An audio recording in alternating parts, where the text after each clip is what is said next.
Hello, you guys. How are you all? Thank you guys for being here.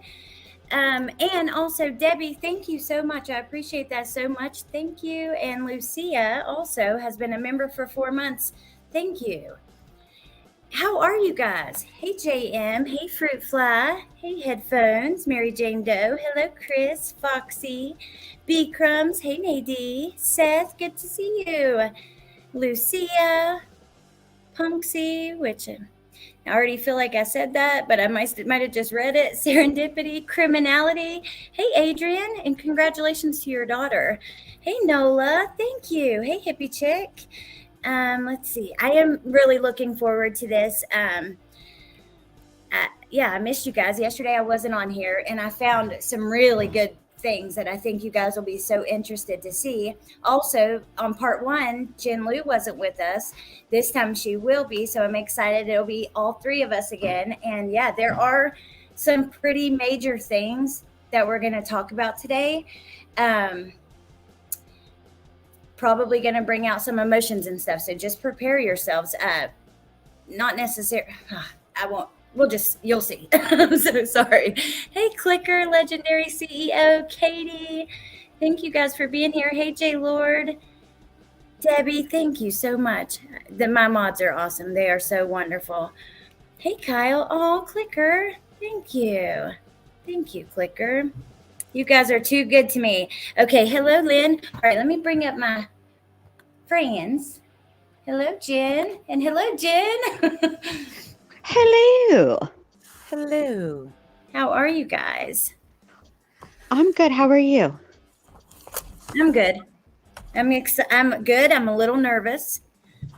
And Are I'm you? excited. Yeah, a little bit. Just Don't because be it's, nervous. But yeah. It's just us.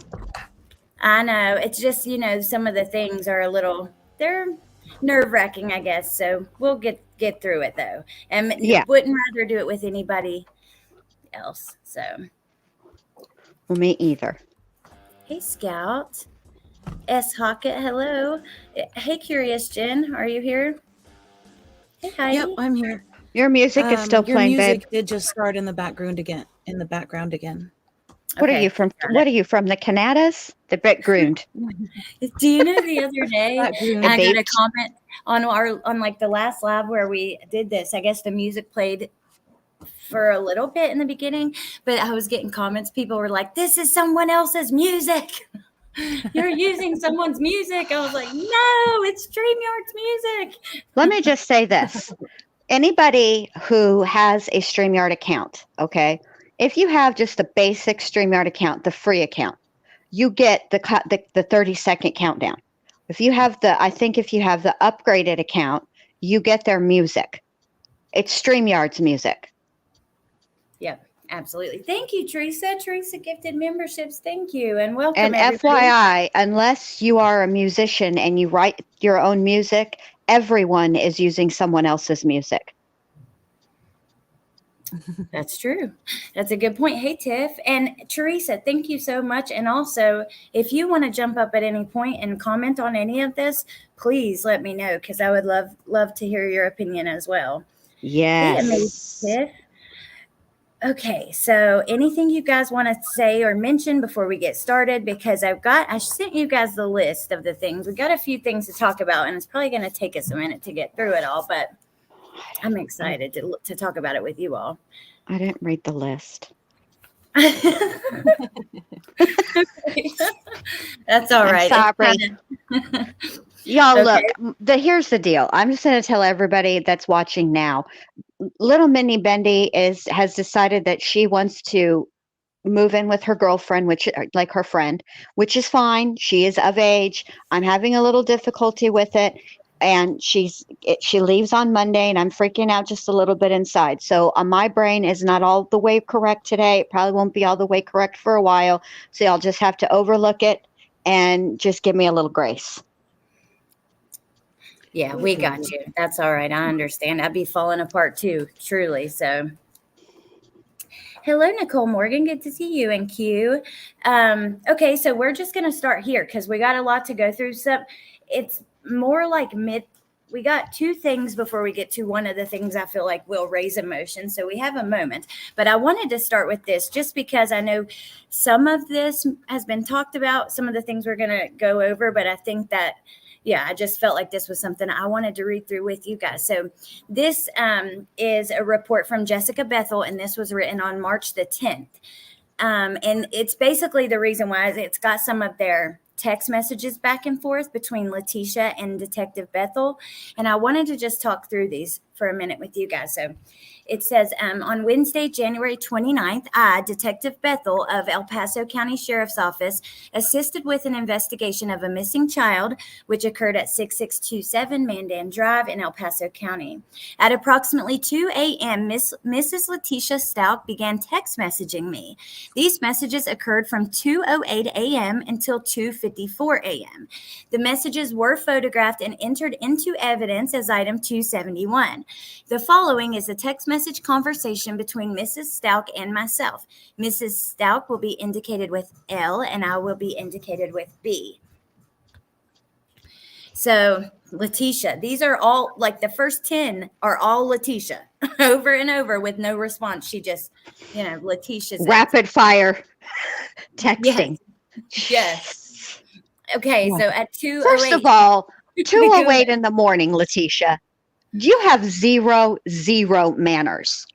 And I will say this speaks to the dedication of the investigative team into Gannon's case, because had Letecia texted me like this, blowing my phone up at 2:08 in the morning, this conversation would have went a whole different way. This is why I'm also, but if I were a lead detective on a missing child's case, I would take her ridiculous texts, but I am not. You would have to, you know what I mean? At You would that have point. to, Oh, but she thank still you, Cajun sucks. Girl. Thank you. Cajun Girl said, great job, ladies. Thanks for all you do. Nothing amazes me more than what comes out of Letecia's mouth. Yeah. I know. Same here. Ratchet ass. Oh, and Candy Cane, I missed that. I can't believe you've been here 7 months already. Thank you. Oh, wow. Yeah. Time flies. Mm-hmm. Okay, so I'm go sorry. ahead. I was No, just you gonna go ahead. say, just to put this in context, so this would have been the night where, the police had been there and they came and got Lena the night before, the detectives, and then Harley left because she thought they were going to go stay in a hotel, and she met up with her mom, and instead of staying at the hotel, they went back, and this was the last night that they spent in the Mandan Drive house, Letecia and Harley. And so this is when Letecia is holed up in the bedroom and won't leave the bedroom because, Landon is there and Right. Albert's mother is there and all of that. So at this time, Letecia and Sadie are hiding in the bedroom and Albert's on the couch. Now, is this before they give, because I know that's the day that this is before or after she gives Landon the story, that the essay happens and all that stuff, when she changes the story, when Al calls her in there and they have that talk that morning. This is after, right? Right No, after. this is before. So this would be about 5 hours before she gives that story.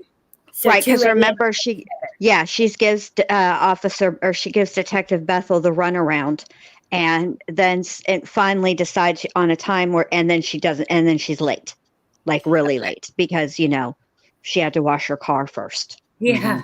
So Q was asking on March 10th.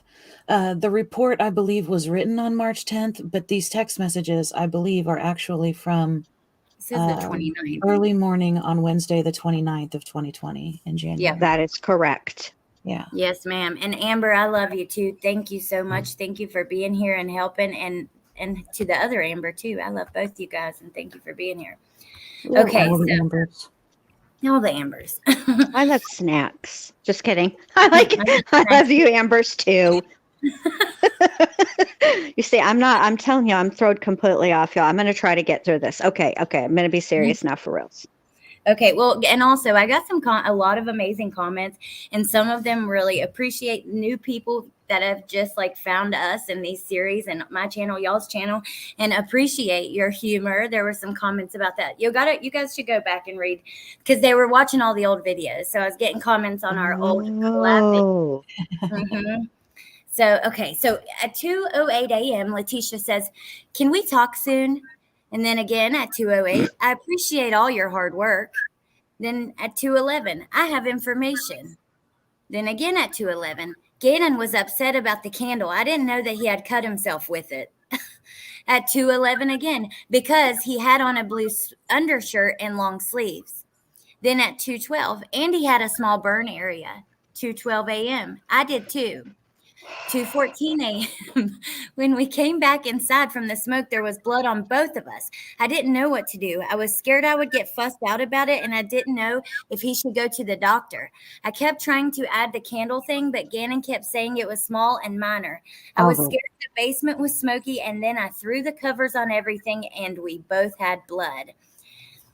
Sorry, Then that redacted bit is actually Albert. Albert kept saying it was small and minor. Right. That makes sense. Yeah. Okay. Just that one was Albert. Yeah. Okay. Well, I just put Gannon because, it was the night, like she's describing that night. So I just assumed. So thank you. Okay. So then, but Albert kept saying it was small and minor. Okay, Letecia. I was scared. Why does she do that? Like, she always does that, throws other people into her lives and her stories and makes it, she just drives me crazy. Okay. "I was scared the basement was smoky. When I threw the covers on everything, we both had blood." Then at 2:14 a.m., again, she says, "You don't understand how hard it is to be a stepmom." And then at 2:14, she says, "I get judged for everything, and he was scared for being grounded." I think grounded is what she means. 2:15, so then the next day, 2:15, "This is where I need to talk to you." So Detective Bethel finally responds her very first message, "Okay, can you come in to talk?" Or her very first message in this series is, in what we're reading. So Letecia says, "Yes, I'm sorry. I wasn't ever hiding anything from you. You don't understand." Oh, I cannot see that. "The pressure I get put under about not doing enough." Then at 2:17, 2 minutes later, she says, could you trust in me and let me meet you in the morning? I am so tired. I still haven't slept." And then at 2:20, a question mark. I mean, you can't even give her like, it's the middle of the night. I don't understand Letecia. She drives me crazy. Sorry, you guys. So she does a question mark 3 minutes later because Detective Bethel hasn't answered, and she responds. Detective Bethel says, "We can talk in the morning. Is there anything I should know since we are still looking tonight?" Letecia, "I did not hurt Gannon. I did not put him in harm's way." Detective Bethel, "Is he hurt?" Letecia, "I don't think he is because I am keep faith." Then Letecia says, "Keeping." Then at 2:25, "But I really need your help to make sure everyone knows I would never hurt him and did not in any way." Detective Bethel, "What time can you come in today after you sleep?" Letecia at 2:31, so 3 minutes later, "I don't want you upset with me for all your hard work and everyone else's, and I ask that you please protect our house and us from anyone that may be dangerous to me for me giving extra info." Then she says "to us." She corrects it. And then, "and as soon as I wake." Detective Bethel, "What information do you have? I can't protect anyone from anything if I don't know what it is." Then she responds, "Come in at 10 a.m. at the OTS 27E then she gives the address. Letecia says, "Okay, I will be there." Then, Can you please not get me for not giving all details that I knew to you at first? I know people do it a lot and it gets frustrating for you, but I'm a victim as well and didn't want to be forced to take a test at some doctor's office." Shut up, Letecia. Detective Bethel, 3 minutes later, "We can talk more about that when you come in." Then Letecia, "Do you have to release personal, and then to media and online, like as in with me?" Then another message, "Say, for example, a friend of mine had an abusive spouse, so she had to cover up everything." And then another message asking for a friend. Oh my God. First of all, just stop, right? Just Letecia, look, did you or did you not say that you wanted to talk to her in the morning, that you're exhausted, you're going to bed. Here comes 50, 1,100 more texts. Just talk to the lady. Just get your ass in the vehicle and go talk to her now. You're already talking to her, idiot. She's so rude. Yeah, Sorry. now she's got an abusive.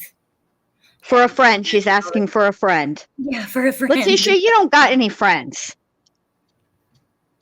Hey, it is what it is. Hey, Mel, whatever. Good to see you. She said, "There's my fancy AF Jen Lou." Hey. Hey, call me. That's what I Call expect you say that. But not Letecia. Letecia, don't call me. Don't call me. Don't call me. Don't text me. Well, maybe I could be your pen pal. I don't know. Hey, thank you, Foxy. Member for 2 months. And I love you too. Dedicated, amazing, and always true. Thank you. I do have a Cash App account, Debbie. I just don't have the mods drop it a lot. Honestly, see, Nate's dropping it now. Yeah, unless somebody asks, or like maybe at the end of the stream they will occasionally, but I just don't want to constantly throw it out there. I don't like that. I'm not a fan of that. Okay, I'm gonna make sure I didn't miss any member milestones or anything, and then we're almost done with the messages. Okay, so then Letecia says, as in say she is working but is off having quiet time. And then Letecia says, okay, thank you. My husband wouldn't have ever looked at me the same knowing what happened to me, and I couldn't tell you in front of him, and I know he would act in a violent manner. Thank you. See you tomorrow. I mean today, Detective Bethel. Okay, see you soon. We will talk later. Please get some sleep. And then, of course, Letecia can't just end it there. And so I don't forget, let me add this on here so I can remember to tell you. Blank and I were working together because blank always works. So is that Landon and I were working together because Albert always works? Is that what she means there, or? Oh, probably. She says, so I will explain things that you may have had concerns about, but we were and had a plan because even though she wasn't the best, it was more that what blank did because he was working or sleeping and didn't spend any time with them. So yes, I'm assuming, she's working with This is when the cahooting starts. Yeah. Okay. So then I was going to go to her hospital, visit, but I'm actually going to go to, this is going to be the part where this shocked me. Yeah, this just absolutely shocked me to learn this. So let me see. Okay. So this is Detective McCormick. Okay, and it's basically his medical history. So it says initial information. On Wednesday, March 18th of 2020, I, Detective Courtney McCormick of El Paso County Sheriff's Office, continued to assist in this case. At approximately 7:45 a.m., I began conducting a review of the medical documents previously provided for Gannon Stauch, I'm assuming.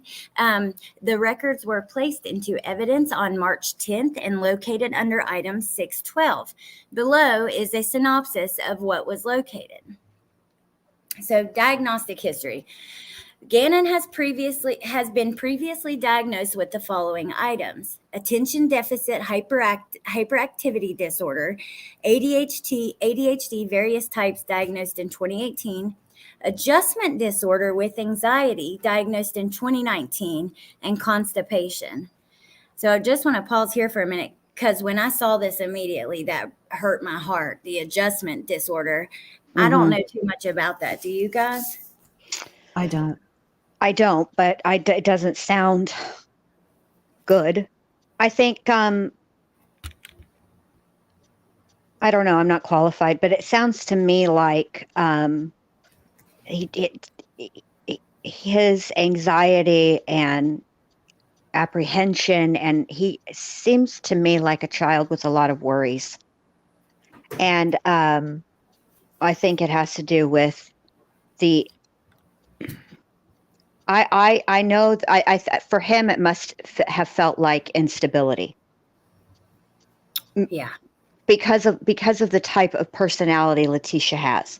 You can be financially stable, have a good roof over your head and all that stuff, and food in the refrigerator, and take care of the needs that way. But if the primary caregiver is, to put it nicely, a firecracker, which is crazy as hell, it's difficult for children to adjust, especially being far away from anything that they've known before. Moving to a whole other state is huge for kids, away from their the rest of their family. Do you know what I mean? Yeah. Family and friends, or anything they've gotten Friends, used to there. Yeah. school, Debbie, you know. thank you so much. I actually did receive it. Thank you. That is very, very kind, and I appreciate it more than you know. Thank you. Um, and yeah, Jen, even moving on kids with both of their parents together, right? And they're not like moving from parent to parent or anything like that. That's still really tough on them. The new house, the Yeah. new bed. It's a lot. It's a lot. And then you have to think about Letecia. I think that Letecia was a primary source of stress for Gannon, just because some people can handle people like Letecia better than others. But I mean, Letecia idles at difficult. That's just her, that is her even keel, is difficult. And any little tiny thing that goes wrong, or she perceives as going wrong, then she's like inconsolable. She's histrionic. She's ridiculous. And that's hard for children. So it's hard for children, but there are some children it's actually even harder for. Right. She's too much. She is. Can you imagine how she would stress you out, like your daily life? No. Yeah, me neither.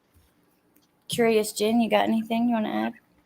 Oh, I was just thinking, I don't have to imagine. She has stressed me out in my daily life for the last 3.5 years, because I swear I hear her voice as if I actually knew her as a person. It's very troubling sometimes.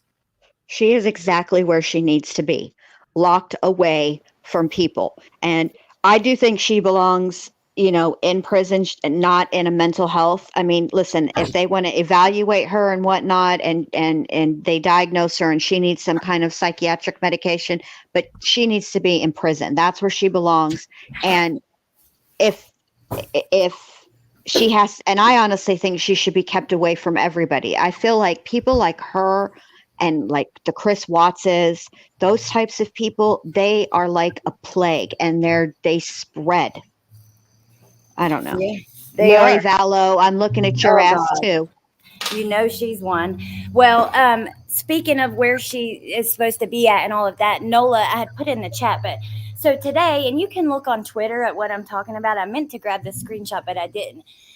But someone had shared a screenshot from this app where you can find inmates, and supposedly this app lists this specific prison. However, Curious Jen did a check at that prison with the number, because they did provide a number, an inmate number, with the number and the name, and wasn't able to find it. So unless there's some explanation for that, we just still don't know yet.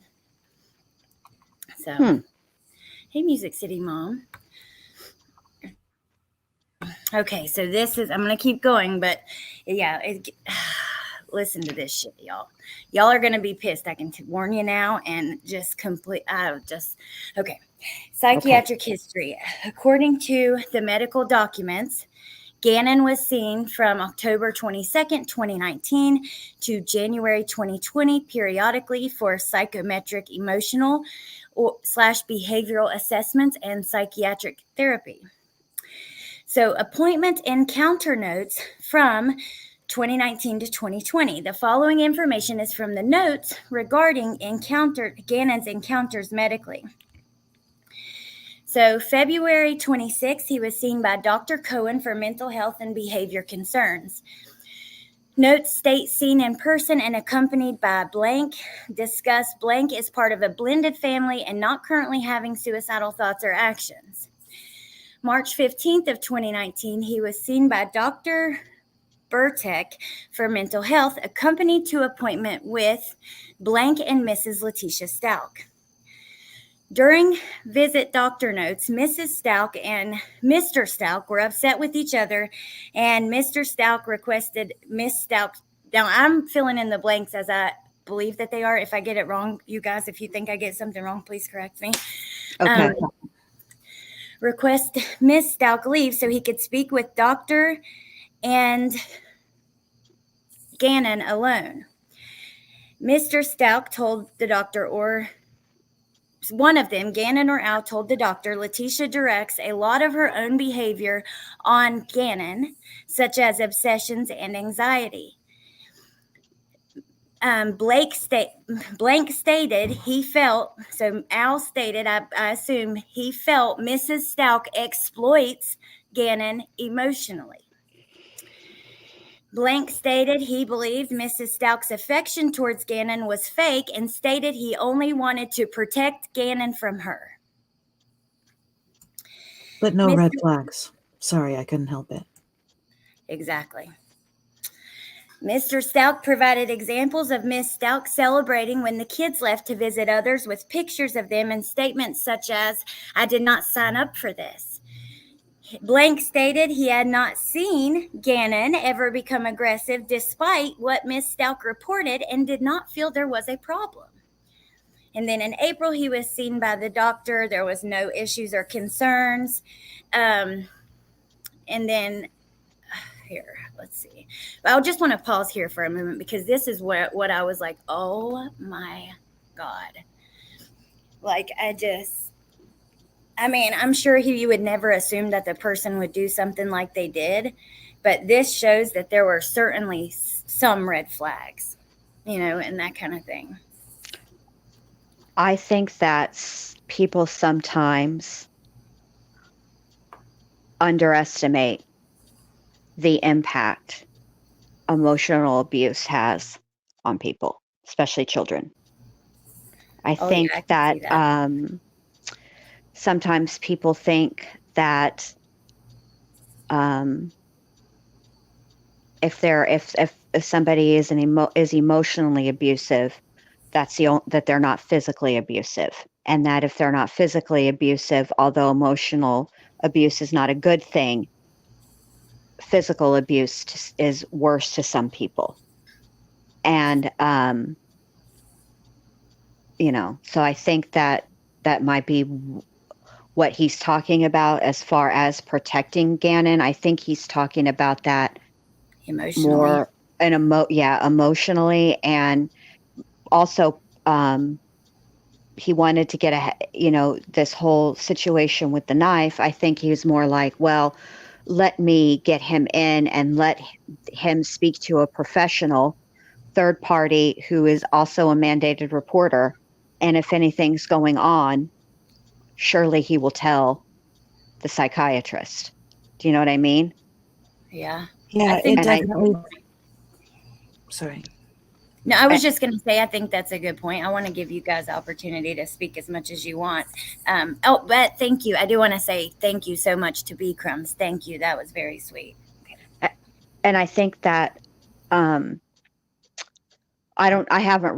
did read this, but I didn't retain it, and I'm not even going to front.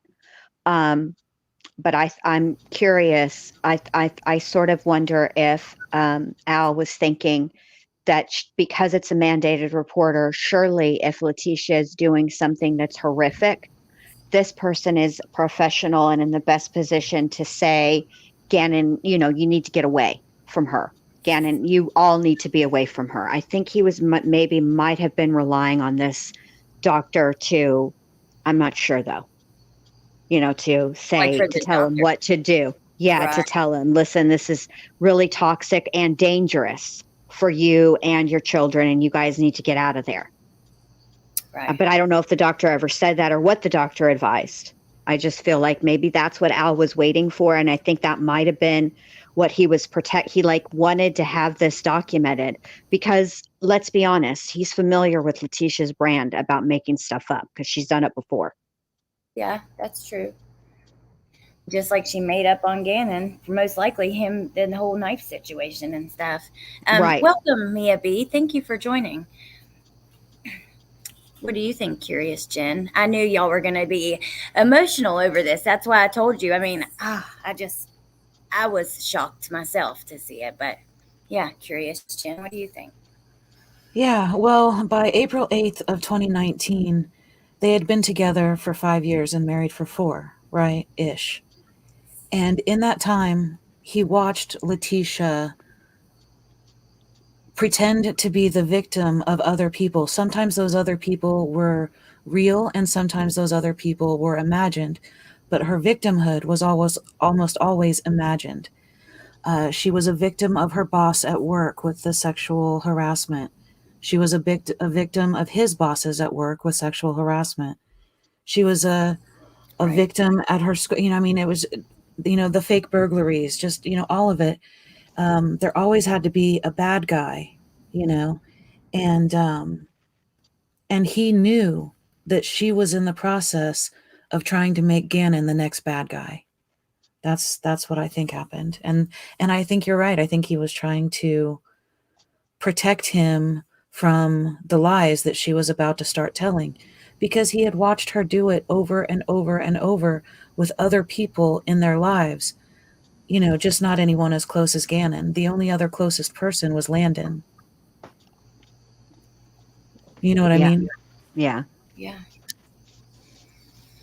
I have to say I have watched both Al and Landon's interviews, and I do feel that both of them are genuine when they say they never expected Letecia to hurt Gannon. They both said it, and even though Landon was sounding the alarm almost from minute one, I truly believe in my heart in the very beginning, her very first interview before Letecia told the Eduardo story and all that. I think she really thought that Letecia took Gannon somewhere and just dropped him off, but that he was probably cold, probably scared, but otherwise okay. I think that's what they thought. I think they thought she did something crazy, but not, I don't think they ever thought not what she did exactly. Mel says, "How Woofy and MK and you guys." Hey Angie, Mel says, "Having been in a situation myself of abuse and being taken to a couple of different who asked questions, I never ever said anything was wrong. I was terrified of the consequences, and I am so sorry you ever had to go through that. But thank you for sharing." I'm sorry, Mel, that happened to you. And that probably, I wonder about that. I wonder if because of the situation and the way that the household was, I'm not faulting. Al had to work. It was what it was. So, but maybe for Gannon was afraid that if he told, that it would somehow get back to Letecia. And I think he was intimidated and scared of Letecia. I do. I think she gave him an incredible amount of stress for such a young guy. Yeah, I agree. I think so too, which is so freaking sad. And Harlot Oscaro, which I love your name, she said, it's hard for her. I don't, these are not her words, but she made a comment about like, it's hurtful to know that he was taken away from his mom who loved him so much and put like in this situation. You know what I mean? At the, and Mhm. it sucks. It just sucks all around. I think, and I will say this from my own personal experience, and I don't know if Gannon was like this, but from this, it kind of sounds like it. There's something about preemies. They tend to be more high strung. My oldest son is a preemie. He's a little bit more high strung. My sister, who is younger than me, is a preemie, and she is high strung. We call her Tilly because she's always freaking out. Yeah. Well, Bentley's a little less strong too. Actually, he gets like very like when he gets stressed like for a 6-year-old. You know what I mean? And he Mhm. gets like you can Tense. see it in They his get body language tense. and his language. Yeah, Mhm. exactly. Like tense up and yes. Thank you, Eddie. Thank you so much. My oldest Um, was like that. He would get tense. Even as like, I don't know if you had to do this, Allie, but there were like videos that I had to watch while he was in the NICU. before I could, like, I had to learn pediatric CPR and stuff like that. But I also had to watch these other videos because preemies are a little bit different, and they will, like, when a preemie is holding up their hand, like their palm up, it means that they're overstimulated and they need it to be quiet. They give little cues, but all these videos had little things like that, ways to soothe them, ways to because their systems are not quite mature and they cannot replicate the what it's like to be in the womb. They just can't. We don't have that technology. So, they tend to be just a little bit more high strung, but they give cues and stuff like that. So I had to watch, I had to watch all those. So, I learned a little bit. I did too. I remember at the hospital before, Mhm. like in the NICU. because they always make you do some level of that, but it's a little different in the NICU when you have a NICU baby versus just your average healthy baby. Yes. Yeah. So that was, I wonder about that with Gannon, if he was a little, just a little bit high strung. I'm a little bit high strung and I wasn't a preemie. Well, and how much So- does it say when the doctor's notes, Gannon's going in for this appointment that's supposed to be his appointment to get him, assistance. Right. And his parents are fighting.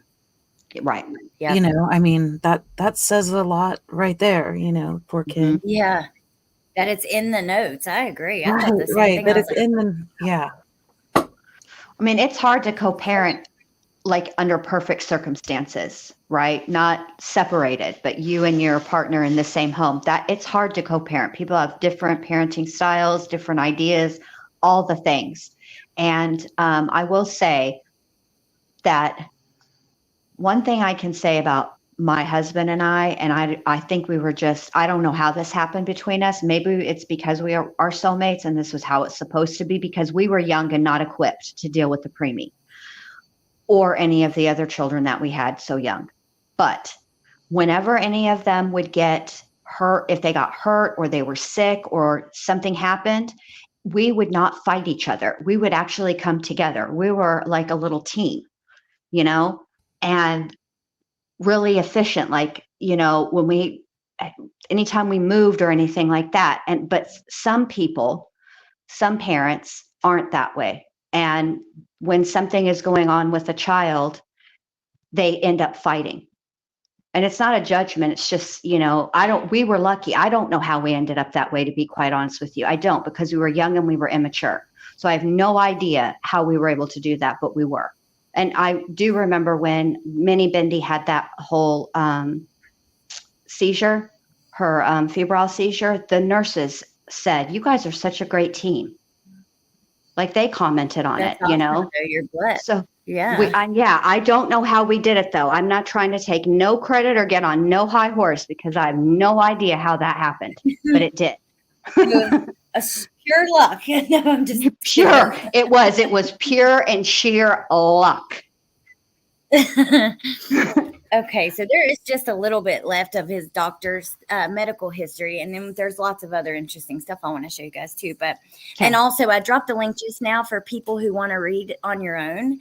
If Curious Jen uploaded all of this to her website, and the link is right there, and it'll take you to a page that's all Stauch, and it's at the very bottom. Just scroll down and you'll see like 1,000 page document, and that's this. Okay, so April 8th, 2019, he was seen by Dr. Burtek for mental health, accompanied to appointment with blank Stauch and blank, requested to only have therapy session by himself, advised he is talking his feelings out with blank and doing better. In June, he wasn't seen in person, but they got a telephone request for constipation medication. September, he was seen for mental health, accompanied by blank. Blank also attended the session with blank. Gannon discussed his summer trip to visit his mother. In October, he saw him, and he was accompanied with blank. He talks about feeling frustrated about sharing toys with his siblings. Then in December, he sees Dr. Burtek again, and he's discussed looking forward to visiting mom in South Carolina However, has concerns due to mom and stepdad fighting. When this occurs, he spends time at grandma's house. And then, um, oh God, and then in January, listen to this, you guys. So January 2020 or 22nd, so 5 days before everything happened, he had a mental health appointment. He discussed his visit with his mother over Christmas, stating it was good, but he is worried about his 1-year-old sister getting hurt or dying. And then January 23rd, he gets a refill of his ADHD medications. But it is interesting that that was a worry he had. That hurts my heart that baby was even thinking about those things. Yes. And I don't know what that even, like, come on. I don't even know what that means, because it's scary.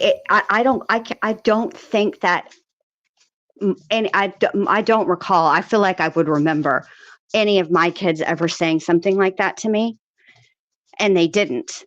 But I wonder why.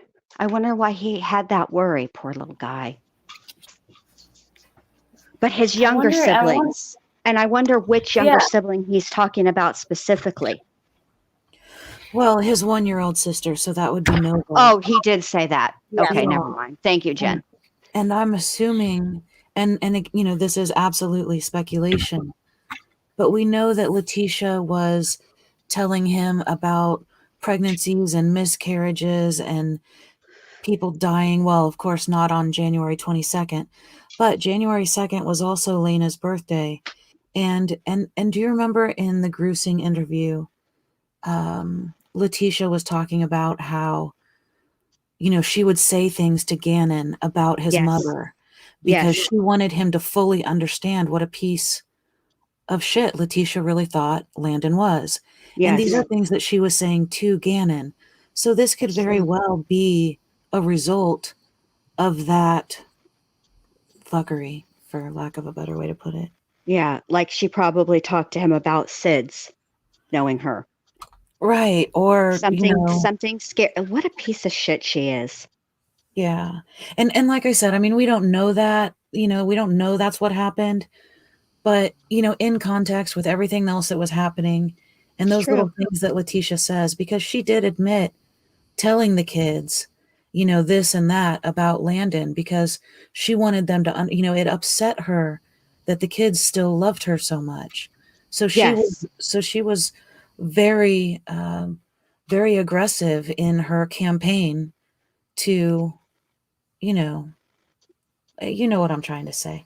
Yeah, Sorry, she wanted to alienate the children from their mother. There's no other way to say that. That's exactly what she wanted to do. And she would tell them things like, well, we could afford this, that, or the other, but your mom got her nails done. Yeah, stuff like that. I mean, Teddy, who knows what she's saying about the drugs? Right. Exactly. Who knows? So aware of drug use. And you're right. And even Landon talked about that. She did say that he would get upset if he felt like she smoked too much. And listen, all kids, when they're in elementary school and whatever, they all get the speech about how cigarettes are bad and they cause cancer. And I'm telling you right now, each one of my kids at one time or another would tell me when they were elementary school age, I wish that you wouldn't smoke. But they didn't get upset. They weren't upset. They would just express it. Yeah. Yeah, I completely agree. So that is interesting. It's like they do learn at school that it's bad for you. So they see you doing it and they're like, please stop. And they'll mention it often every time they see you smoke, but mine do anyways, that they don't get upset. I just got the impression from Landon that Gannon was a kid with a lot of worries. The way that she talked about him, that he is a sensitive kid. He definitely is. I got the worries a lot about how other people feel. That's what I mean by sensitive. It bothered him greatly for people to be upset, and it bothered him even more greatly for people to be upset with him in some way, disappointed, angry, whatever it was. But he was, Just breaks my heart. She's such a bitch, man. Sorry, you guys. It's not appropriate. Old soul. Yes. But you're right. And it like, yeah, old soul. Okay, so this is actually the next page, but it's one I wanted us to look at as well because it's here, let me read it to you. It's an ex-boyfriend of Okay. Leticia's that they talked to. So Wednesday, March 18th, the report was written. It's Detective Glavid David Glenn Jr. conducted follow-ups on this case in reference to a tip that was received through the tip line indicating Kenneth Francis of Myrtle Beach, South Carolina, previously dated Letecia and may have information about her. He says, I spoke with Kenneth Francis on the telephone. Kenneth stated he met Letecia in 2010 while they were on a softball team together in Myrtle Beach, South Carolina.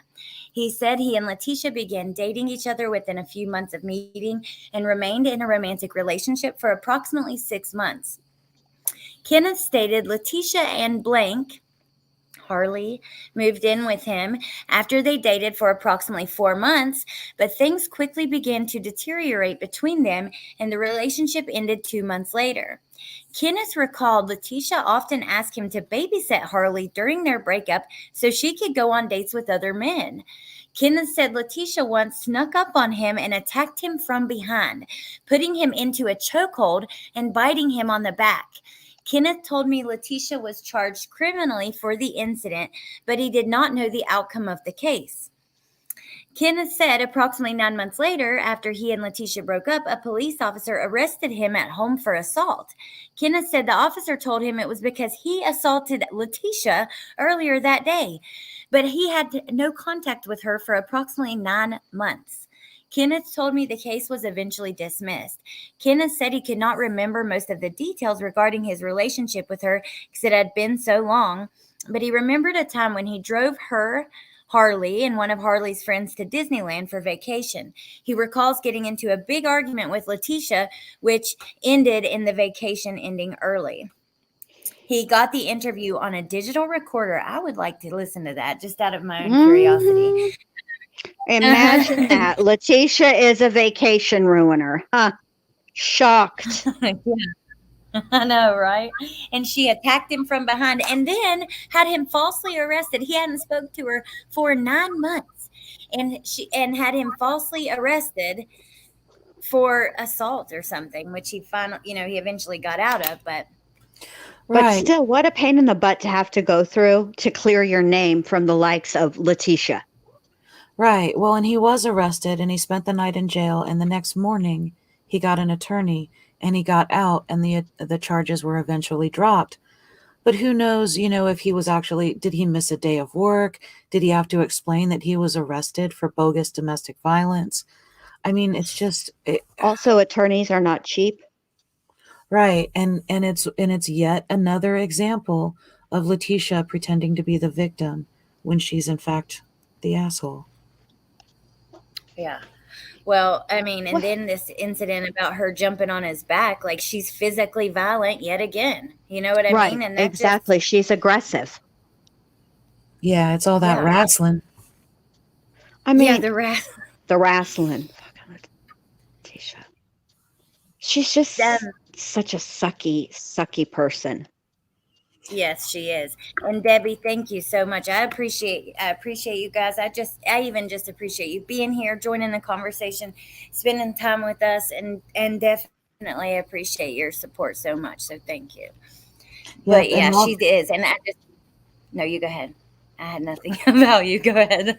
oh no, I was just going to say exactly what you put up on the screen. Walk away Renee says that he says Letecia may have been sleeping with the cop who arrested him, and that is possible in the phone call, and I have heard it. We can get it. I went ahead and wrote down the item number, so I'll add that to the list. But I do remember in the phone call, he said that he couldn't confirm it. It might have just been a rumor, but somebody told him that she was sleeping with the cop who arrested him. Wow.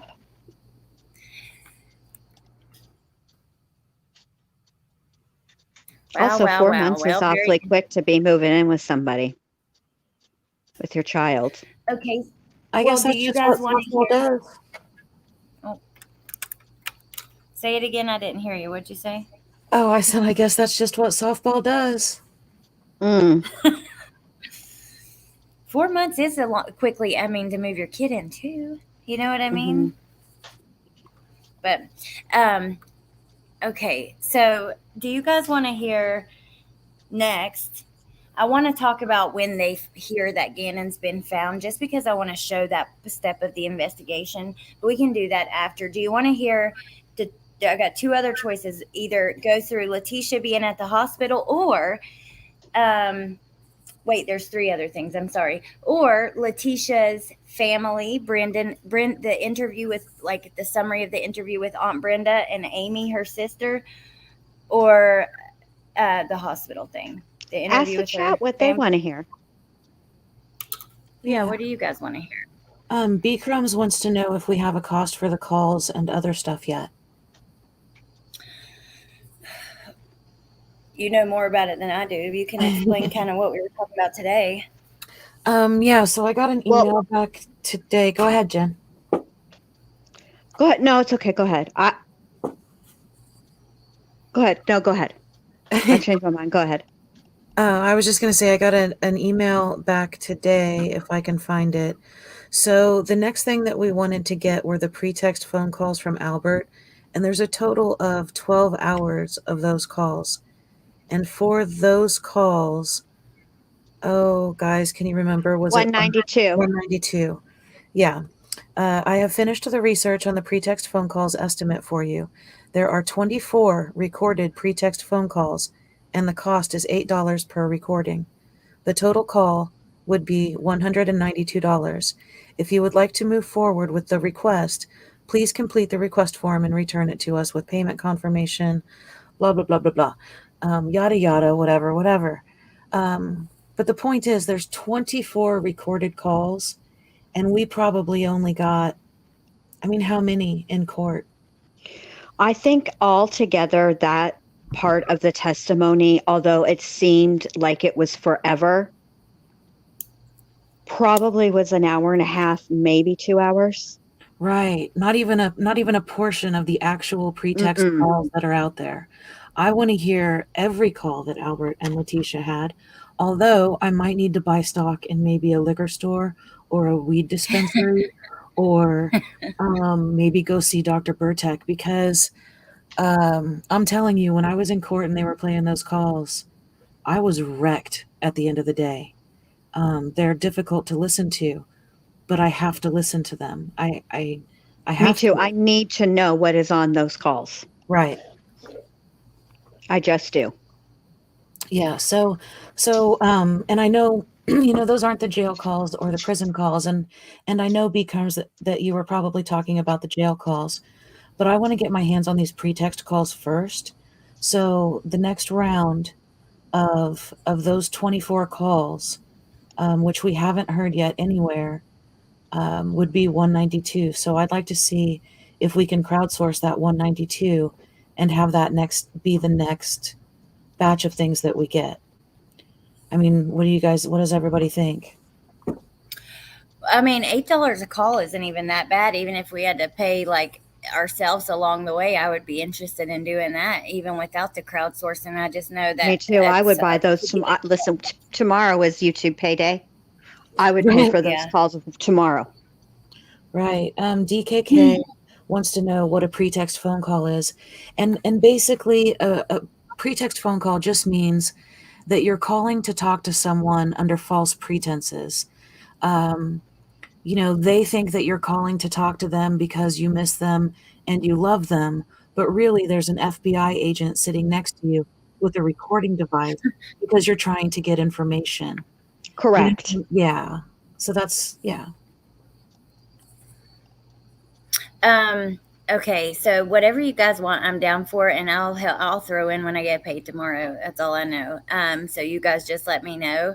Yeah, And I can I'm throw in down. as And well. Nay, thank you. Oh, Because sorry. I have been, Nay y'all, does I've been wanting to get my hands on them pretext calls since I knew that, since the attorney, since the prosecutor said there are 12 hours of these, we're only going to play you a portion.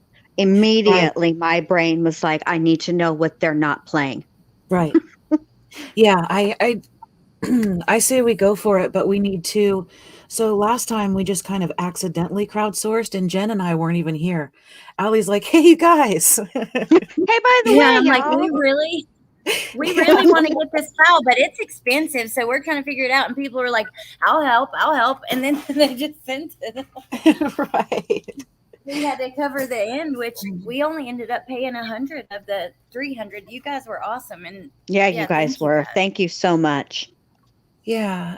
So do you want to do it the same way where if people send you Cash App, then we'll get them and show the receipts and thank everybody that wants to be thanked by name, for donations and It's really up to you guys. Like I said, I'm down for whatever you want. I definitely know I can throw in a little bit and at least pay for a few of them. And let me say though, thank you, Nay. I love you so much, and thank you. And then whatever you guys want, I'm down for whatever you guys in the chat wants. But if you want, like what we did last time, I just sent it to Jen's Cash App, so y'all can send it to mine or just send it to hers, because that's what I ended up. I didn't pay y'all; they all sent it to me, and then I just sent it straight to her. yeah, So, either way. Well, but you've got the tip jar command, so do you mind doing it that way, the same way we did last time? no, I don't mind. And Yeah. anybody who wants to help, and just if you can't or whatever, just let us know. You can message, email something, and I'll drop the tip jar thing. Or there you go. So, I think I did it right. I don't know if it's one or two words. I don't know. Let me try. Probably. I have PayPal, Laura. I think it's on this tip jar thing. I actually don't know. Let's look and see. I tried one word. And then, like last time after it took a couple days. Yeah, I've got PayPal. It's PayPal, Venmo, Cash App. But after she got them, then she posted the receipt and all of that publicly, and we would absolutely do that. And then also all the files got posted publicly as well for you guys, so that you can access them wherever you want. That's why I keep dropping it. Yeah, cray, because it's actually just links to Cash App, Venmo, and PayPal. Okay. There's hers.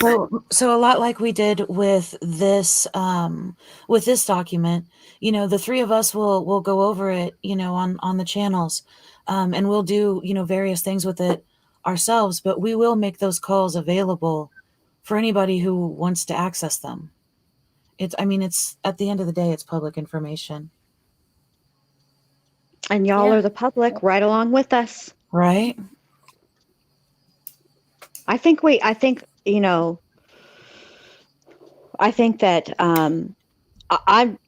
I just want to hear what they say. I need to know. I've been wanting to know since it came out in court that there's 12 hours of them. I told Jen and Allie way back then, I want to know what else is on those calls. I need to know. Yeah, and I don't know. I don't even know what to expect. I really don't. I know what we did here.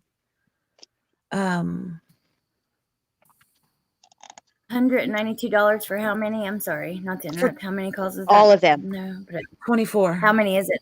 24 calls. 24. Yeah.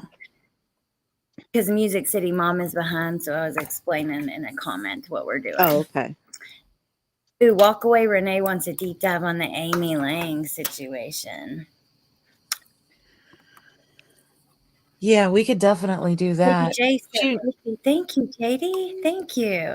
I've tried 3 different that's ways. A huge chunk of it already. Sorry. Oh, thank you. I've tried 3 different ways to get Amy Lang to respond to me, and she just flatly refuses. Well, I think that she has taken down her social media or something, because I looked the other day and I couldn't find it anymore. Well, I remember right before trial, she was so excited because as soon as the trial was over, then she was going to be able to tell her story and share it with the world through Critical K on Patreon, where they split the money. That was the business plan. And that didn't exactly work out that way. Her and Letecia were just made for each other. Mia Um, says it's really not her though. Who, Amy? Yeah. What? Oh my God. And then we have another Amy right here, the sister, but Aunt Brenda as well. But yeah, Amy. Oh, I don't know. You should look and let me know if I'm wrong because I cannot find her anywhere. Craig Cray says, "Who is Amy Lang, the singer?" Probably not. I think you mean That's Katie Katie Lang. Lang. Yeah, that's Katie Lang. Um, Amy Lang is a woman who reached out to Letecia as a sort of fangirl, which Letecia quickly took advantage of and eventually made her the power of attorney so that she could get her hands on retirement money and tax funds and things like that. But that relationship went the way that most Letecia relationships go.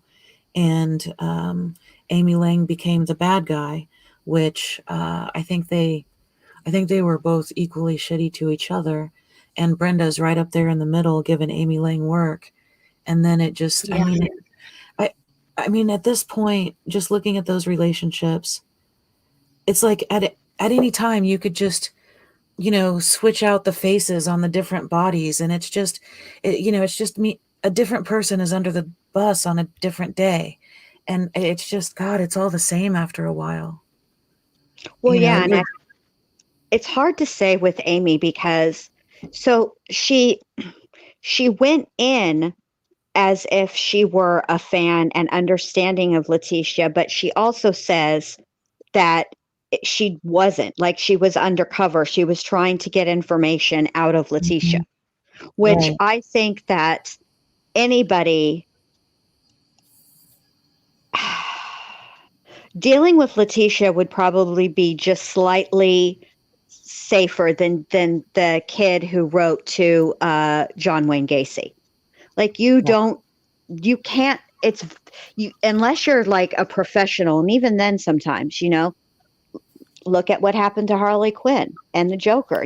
She was a psychiatrist, and boom, it happens. He got Right. her. So, which is not a real story, but it does happen in real life. My point is that you can't be tangling with those kind of people unless you are very well trained. Right. And it's a dicey proposition because at the end of the day, let's say that we all 100% believe Letecia is 100% guilty, right? But we have no control over what a jury is going to do. What if the jury had acquitted her and Letecia gets out You and shut she your dirty figures, mouth. and she figured out that Amy done did her dirty. Do you want that kind of heat? I sure don't. Oh my God. Do you guys remember in that call that the Glare played from Critical K, where Amy Lang was talking about how, like what she would do if Letecia was acquitted? And Yes, and how she'd have to ride with be handcuffed. Amy, oh God, I can't. Yes. That's the Oh God. way to start. That is the basis of a great friendship right there. Listen, I'll pick you up from the jail, but you're gonna have to ride up front handcuffed. Sorry. Okay, so I Welcome, saw David. Ellie. Thank you for joining, David. Sorry, Curious Jen. Thank you, David. Welcome. What was No, it? that's okay. I saw that you thanked Laura and Katie. I Mm-hmm. assume that was for donations toward the pretext calls. I Yes. also just received a Cash App, and it says that it's from a silent viewer, but it was a $50 Aw. donation. Oh wow, thank you, silent viewer. Yes, thank you very much, silent viewer. I respect your privacy and anonymity, and also That is very appreciate cool. you. Thank you so much. Okay, let me get through a little bit of this because we're almost to, okay. There's just one real quick, like little thing right here before the family. I wanted to just show you guys. So, this is when Detective Bethel gets follow up. I received an incident report from Sergeant Steve Davis of the Dickinson County Sheriff's Office in Kansas. Davis also provided me with a call screen reference the incident that occurred with Letecia Stauch in Dickinson County, Kansas on March 4th. On the way home when the Acted a monster came. straight fool. Mhm. So that was it. It's just I just wanted to show like along the investigation as these things were happening. But then here is the family. So On Thursday, April 16th, I, Detective Bethel of El Paso County Sheriff's Office, conducted further follow up on this case. Detective Mark Riley and I attempted to conduct interviews with the following individuals via telephone. Detective Riley listened to the interview but did not actively participate in the interview. So, first is Aunt Brenda. Well, actually, she gives let me just go like this. At approximately 10:30 a.m., I attempted to contact Mrs. Brenda Acquard. How do I say that? Is that correct? Acquard. Acquard via Acquard. telephone. Yeah. Right? Or is it awkward? I think it's Acquard. I can't I'm remember. gonna go Harley with had to correct him. I'm gonna go with the way Dakota said it, which is awkward. Acquard. Okay. Okay. Awkward. Oh, it looks like awkward. That's just, I'm sorry, Acquard. Awkward. In order to conduct an interview with her, the phone was disconnected and I was not able to leave a message. The phone call was recorded using my MP3 player. Then Amy Lowry at 10:32, I contacted Miss Amy Lowry. She was busy and asked that I call her back. I agreed and later contacted her at 2 p.m. She spoke with me concerning her stepsister, Letecia Stauch. Each phone call was recorded using my MP3 player. I placed the two recordings into evidence as item 747. The following is a summary and should not be considered verbatim transcription. So Miss Lowry identified herself to me verbally as Amy Lowry. She said that her and Miss Stauch are stepsisters. She said Mrs. Stauch's mother married her father when they were young. They have been siblings for approximately 30 years. I asked Miss Lowry when the last time she was in Colorado. She told me she visited in January of 2019. I asked Miss Lowry what she knew about Gannon's disappearance. She told me Mrs. Stauch contacted her in the early morning hours following Gannon's disappearance and told her Gannon went to a friend's home and did not return home. Miss Lowry stated Mrs. Stauch texted her initially but did not give her many details because she was up all night searching and had been crying. Mrs. Stauch later called Miss Lowry and told her more details about how Gannon did not return home at his curfew. Miss Lowry told me she started seeing changes in Mrs. Stauch's story when new things would come out on social media. I asked what she meant by changed information. Miss Lowry said she found out Mrs. Stauch stated a man was in her home. Miss Lowry told me she did not receive much information from Mrs. Stauch and learned more from social media. Miss Lowry stated Mrs. Stauch would provide her with limited information because she was concerned about her phone being listened to or interfering with the investigation. I asked Miss Lowry what she thought about the progression of the story. She told me she was confused, but Mrs. Stauch stated she was in fear for her life and that people were after her. Miss Lowry said Mrs. Stauch would not provide her with specific details about who was after her. Miss Lowry said Mrs. Stauch told her the people had more money and more power, and they, her family, could not help her. I asked Miss Lowry if Mrs. Stauch owned any weapons. Miss Lowry could not confirm that she currently had any, but believed she may have inherited a gun from an uncle who passed away. She didn't have knowledge of the specifics of this weapon or any personal knowledge of Letecia purchasing weapons. I asked Miss Lowry who came out to Colorado to assist Mrs. Stauch. She said Mrs. Stauch's mother, aunt, and brother came out. Miss Lowry did not have any knowledge of items removed from the home on Mandan Drive, but did know Mrs. Stauch was not able to get all of her personal belongings when she left. I asked Amy about Letecia's behavior before Gannon went missing. She told me she thought Letecia was fine. She described Letecia as hyper, energetic, helpful, and happy. She further explained she and Letecia last communicated around Christmas and she thought everything was fine. She describes Letecia as being a good mother to Harley and to Lena and Gannon. Miss Lowry said Letecia always made sure the children were provided for, even if it meant spending her own money to purchase medications and clothing for them. Amy told me Letecia assisted Al with a custody battle for the children and had previously cut a visit with her short when she found out the children were in an unsafe situation with their biological mother. Miss Lowry was not aware of any troubles between Al and Letecia and described their relationship as a good relationship. They did argue, but had normal ups and downs like any marriage.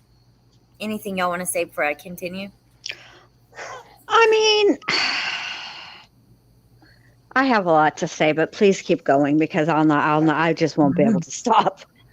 Yeah, I just wanted to throw in there that the gun she's talking about is the 380, and the 380 was actually given to Harley by Aunt Brenda, and it was Aunt Brenda's late husband Tommy who the gun belonged to, and that's whose name it was in still when it was confiscated by the police. So that's the gun she's talking about that was inherited by an uncle, but it was actually Harley that inherited that gun. It's just that Harley wasn't 18 yet. I mean, that's Okay. neither here nor there. I'm just using, Yeah, you know, just interesting. More information about it. I know what I wanted to say. Okay, how are you going to give props to somebody even using her own money? That you say those are for medication and stuff. First of all, that's not how it works. Okay, like if she were the nanny, like legitimately the nanny, and she had to sometimes dip into her own pockets to get things the kids needed, okay, then you mention that. But when you marry a man with children or you marry a woman with children, it's that you don't get accolades for that crap. What are you talking about? That is the dumbest thing Yeah, I've ever those are heard. your I mean, kids. and I've heard some real doozies come out of Leticia's mouth, but that is some poppycock right there. Like, also, The only good thing that mothers don't unalive their children. So, no, she was not a good mother. The end. the only thing that stood out to me was that she mentions that noticing Leticia's story change as new things came out on social media. And this is her sister. And it's interesting that she's noticing the same things we've pointed out. You know what I Oh, mean? yeah, Because she does, like, alter her story depending on who knows what and what's came out. And exactly. Even going undercover as various relatives on their accounts and also just yeah, creating straight up sock accounts to talk. Fucking Letecia. I swear to God. right. So in the top paragraph that's on the screen, Amy Lowry is sort of you want to finding read her it? I haven't story read it with. yet. Oh, You can okay. read it. Yeah. Yeah. Okay. Yeah, I just wanted to say, what you did read earlier, it's like Amy was retelling the stories that she had been told, like that was Letitia's narrative to Amy whenever they talked about what a good mother she is and how she's doing this and she's doing that. But then, these other stories aren't really piecing together the way that they should. You know what I mean? Mm-hmm. Yeah. So, okay. Ms. Lowry did not believe Mrs. Stauch would ever hurt the children and told me she was inclined to believe her sister. She did mention she was conflicted about the story Mrs. Stauch provided her about her examination and custody in the hospital one night. Ms. Lowry explained Mrs. Stauch contacted her while she was at the hospital and said she was being held against her will. Ms. Lowry said Mrs. Stauch used the telephone to call her when she was being transported to a test at the hospital. Ms. Lowry stated Mrs. Stauch also told her she completed full examinations and tests to collect evidence. But Lies. Ms. Lowry, sorry, what'd you say? That's lies. Lies. But Ms. Lowry later learned that was declined by Mrs. Stauch based on what she read online. Ms. Lowry said she has unresolved questions about the discrepancy in the story about the hospital. Ms. Lowry stated if it were her in that situation, she would have cooperated completely to make sure evidence was collected to prove her story was true. I asked Ms. Lowry what Mrs. Stauch's behavior was like after Gannon went missing. Ms. Lowry said she generally had short and choppy conversations with Mrs. Stauch and never was able to sit down and talk to her to obtain the whole story. Imagine that. I'm shocked. Really? What? You only got bits and pieces? Let me guess, they were cryptic? Ms. Lowry said she was trying to be respectful of the situation and did not want to add stress to the situation by contacting Mrs. Stauch. Okay, I hold don't on. know. Oh, Ms. Lowry, I think it says much by contacting Mrs. Stauch much. Ms. Lowry said she became worried when Mrs. Stauch told her people were watching her hotel and following her. Ms. Lowry said she initiated more contact with Mrs. Stauch during that time to make sure she was okay. She also sent a bunch of money. We looked at those last time, Allie. Yeah. The different deposits. There were deposits totaling $4,970 in the 2-week period, when she took off from Colorado to South Carolina. And so we know that, I just picture Letecia talking to Amy Lowry during that road trip while she's begging for money. And I'm sure Amy Lowry was not aware that they were also getting money from, X, Y, and Z. Oh no, No. no. So I just picture Letecia begging Amy for money and talking about how somebody is watching her at the hotel and they've been following her. And that's just, again, laying the foundation for when they do finally find Gannon's body. And it's just this thing that she set up because she was being set up. She was being set up. They followed her Right. to Florida, and Right. that's where they decided to dispose of the body. Eduardo, the lady with the pregnant belly with the money, the mysterious they, them, all that. Yeah. Okay, Right. Letitia. Although Um, I will say that I like Amy. I saw the comment, but I don't know who wrote it. Amy is low key dry snitching on her sister, and I like it too. I'm enjoying every minute of it. right. And this part of the discovery is what Letecia was talking about, when she was saying, that Amy Lowry can't be trusted because she's talking to the cops. Correct. Because remember when Letecia decided that she was going to be pro se, Right. which always sounds like a good thing. Pro, you think good, right? It's not. Don't be pro se. Never be pro se. But she got her paws on all this stuff. And that's when Letecia started making her list of Right. people she no longer will associate with. Right, but she called it a list of people that were working with the cops, and said that the list was created by the FBI. Correct. Correct. But it's all in the list was created in Leticia's upstairs, all in her own brain. Yeah. While she was dodging the threats and the peanut butter. Okay, and forgive me if I do stumble a little bit. I did read for 6 hours straight today into the microphone, but tomorrow we'll have all 136 pages of the Delphi memorandum. I'm going to schedule the premiere for 2 p.m. Central. How long is it? Like, I know it took you a long time to read, but is that reading with no mistakes? Well, it will be as soon as I finish post-production. Well, no, It that's took what I me- mean. So how long will the video actually be? I'm thinking the video will actually be like 5 hours. And it starts at 2 p.m. Eastern? Yes, ma'am. Perfect. No. Okay. No, I'm sorry, 2 p.m. Central. So 3 p.m. Yeah, I could do Eastern. would 2 Either p.m. have- Eastern work better? That's, you know what time that is for me. Do I have to say that in front of God and everybody? Nobody's voice is better for my afternoon nap than you.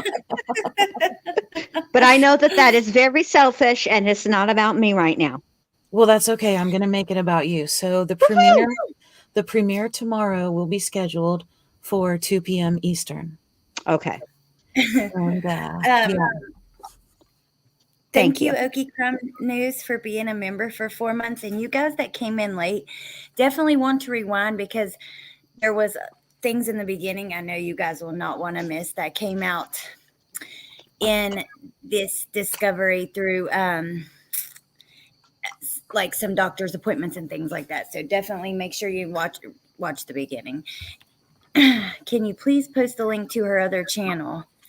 I thought that was mine, so I was curious.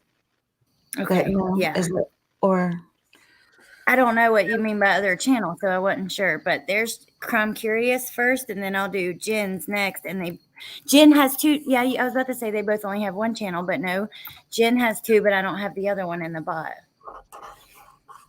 Oh, So it won't. Okay, it won't work if I do that. Well, I'll just comment in the chat, and that's the other channel if that's what you're asking. yeah, maybe. okay. I think I actually have it. I think I might have it on my clipboard. I do. Oh, look at that. Here you go. Oh, you got it. Okay. Beautiful. All right. You want to keep reading? I love listening to you read. Like it's Me too. so much better than reading myself. I can't. yeah. Beautiful. Y'all know how I feel about my voice. I don't be liking it at all. Okay. I asked Ms. Lowry if there was anything else about Mrs. Stauch she felt I should know. Ms. Lowry told me Mrs. Stauch maintains her innocence and someone else was involved. I asked if Mrs. Stauch ever gave Miss Lowry any information about the person involved. Ms. Lowry told me she has not been given specifics, but Ms. Stauch alluded to her someone knew more than what he was sharing. Albert, I guess. Ms. Lowry said she did not have any further information other than Albert had more information than he was sharing. Ms. Lowry said she thought it could possibly be true, but did not know for sure. I asked Ms. Lowry what she thought when Mrs. Stauch's story changed. She said she was inclined to believe Mrs. Stauch. However, she expressed her frustration with her because she felt Mrs. Stauch should have disclosed more information to her family instead of her family having to learn details through social media. When confronted, Letecia would I'm just going to do that. When confronted, Letecia would reiterate her concern for her safety. Amy said the wording Letecia used about the people that were out to hurt her was more like something you would see on TV, but did not believe Letecia was making things up. I again asked Amy if there was anything else she wanted to tell me about Letecia. She told me she felt Letecia was a good mother and put others' needs before her own. Amy said she knew Letecia to make sure Gannon and Lena were well taken care of and had the best of the best when it came to material things such as clothing. She's very fashionable. She's fashion. Very fashion. I'm fashion. Also, let me say, if you're tired of reading because you've read all of that, don't feel like you have to. You have to read it. Yes, you do. But after I said that, I was like, damn, she's already read Yes, you do. 130 You have to read it. Read it all. I ensured Amy had my contact information and asked her to contact me if there was anything else she felt I needed to know. Amy agreed, and we concluded our conversation. Deborah Locklear, which Deborah is spelled incorrectly here, and I'm just saying that because I'm me. At approximately 10:40 a.m., I attempted to contact Miss Deborah Locklear via telephone for an interview. The first two numbers I called were disconnected. I left a message on the last number for Mrs. Locklear to call me back. The phone call was recorded using my MP3 player. I placed the recording into evidence as item number 744. Dakota Lowry. At approximately 10:43 a.m., I attempted to contact Mr. Dakota Lowry via telephone. A female answered the phone and identified herself as Marika Robinson. She stated Dakota was not at the number I was calling. The female sounded as if she was a child, but identified herself as Christopher's wife. Not sure who Christopher is, but okay. Damn. The phone call was recorded using my MP3 player.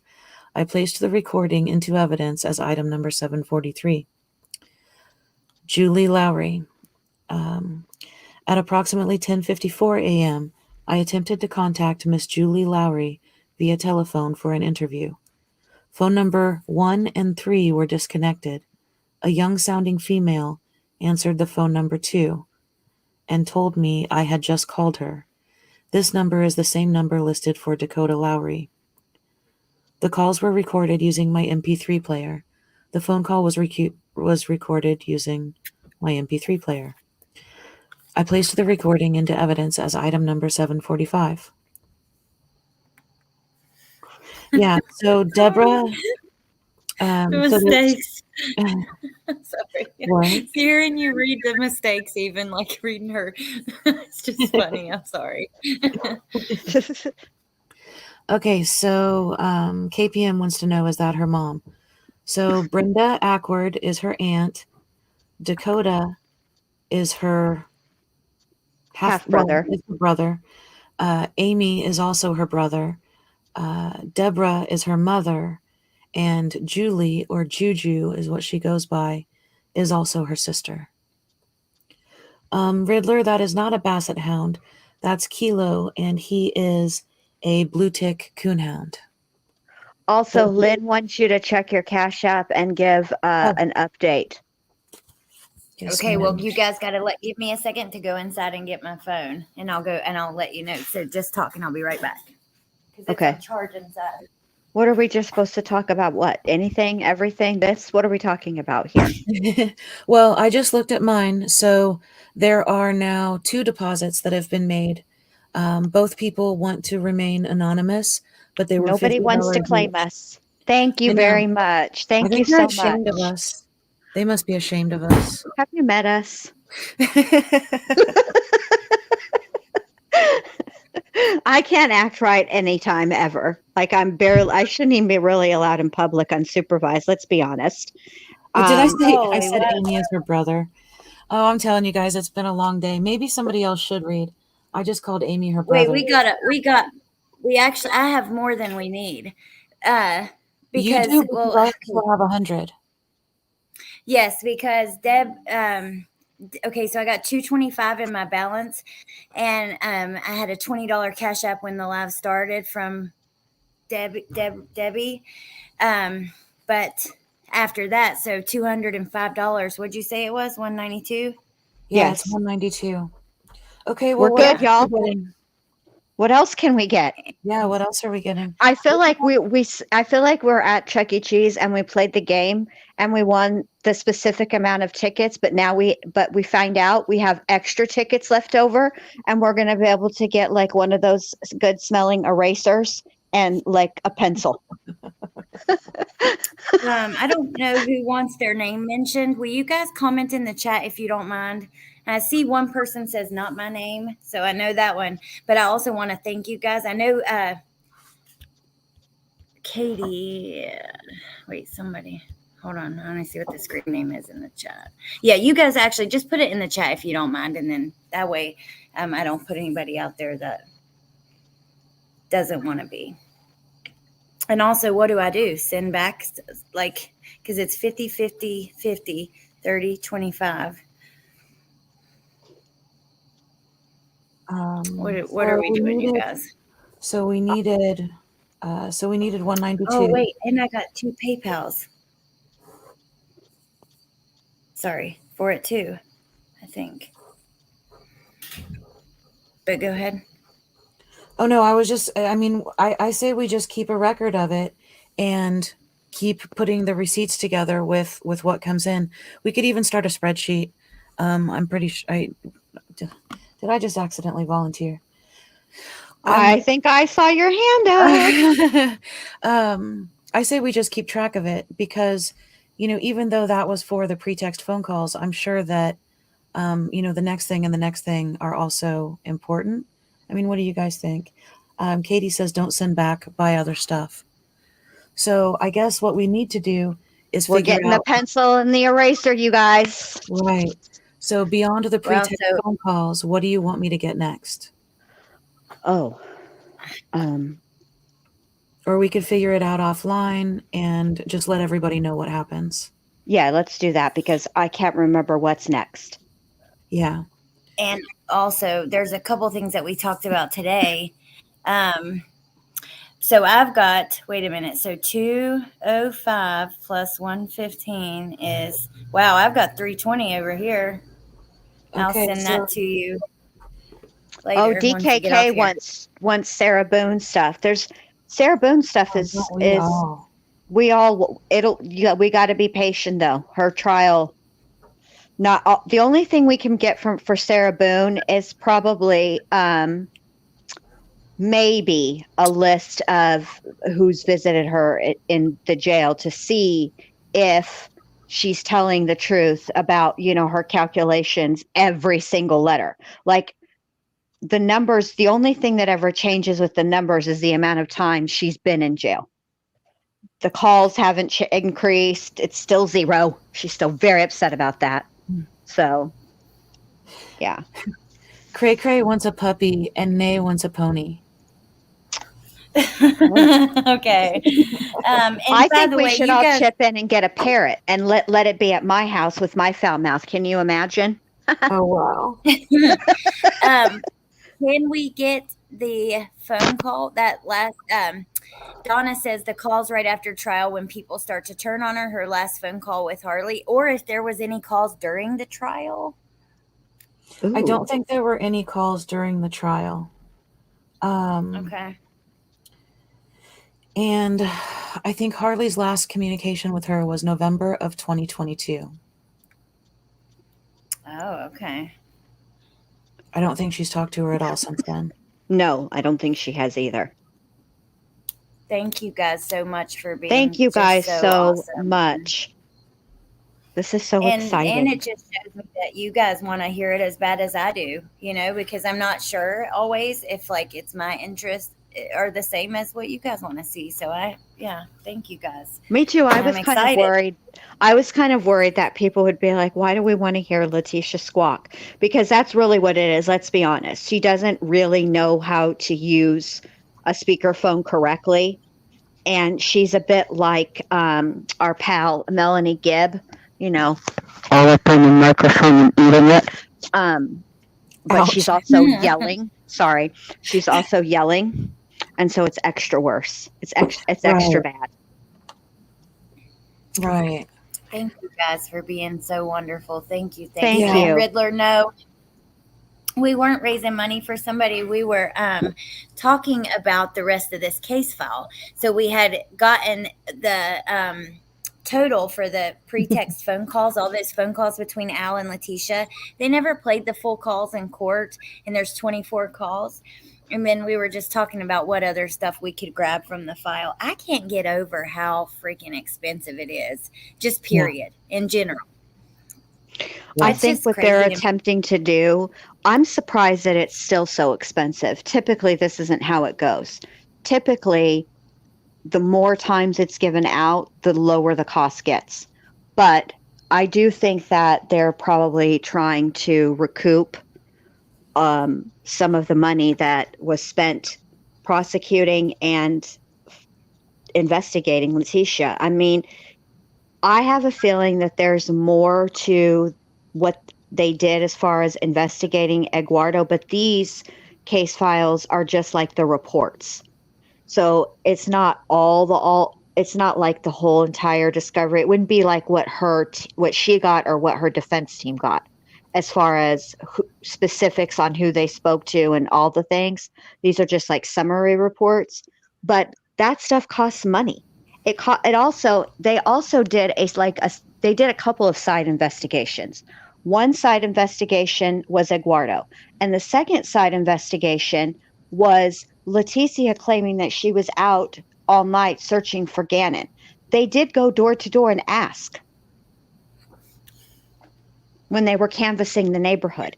Right. They were also, when they canvassed the neighborhood, they were also asking specific questions, but the same set of questions to each person. They were answering a questionnaire and they were having to fill that out. That's a lot of man hours, and so I think they're trying to recoup that cost. I agree with you. I think they are too. Katie said she just got a shirt that says, I like murder shows, comfy clothes, and maybe 3 people. Maybe. I got a shirt at the beginning of the summer that says, I believe in holding grudges. I'll heal in hell. And it has a little rainbow and a unicorn on it. It's perfectly Jen. It's That's just funny. Jen Lou.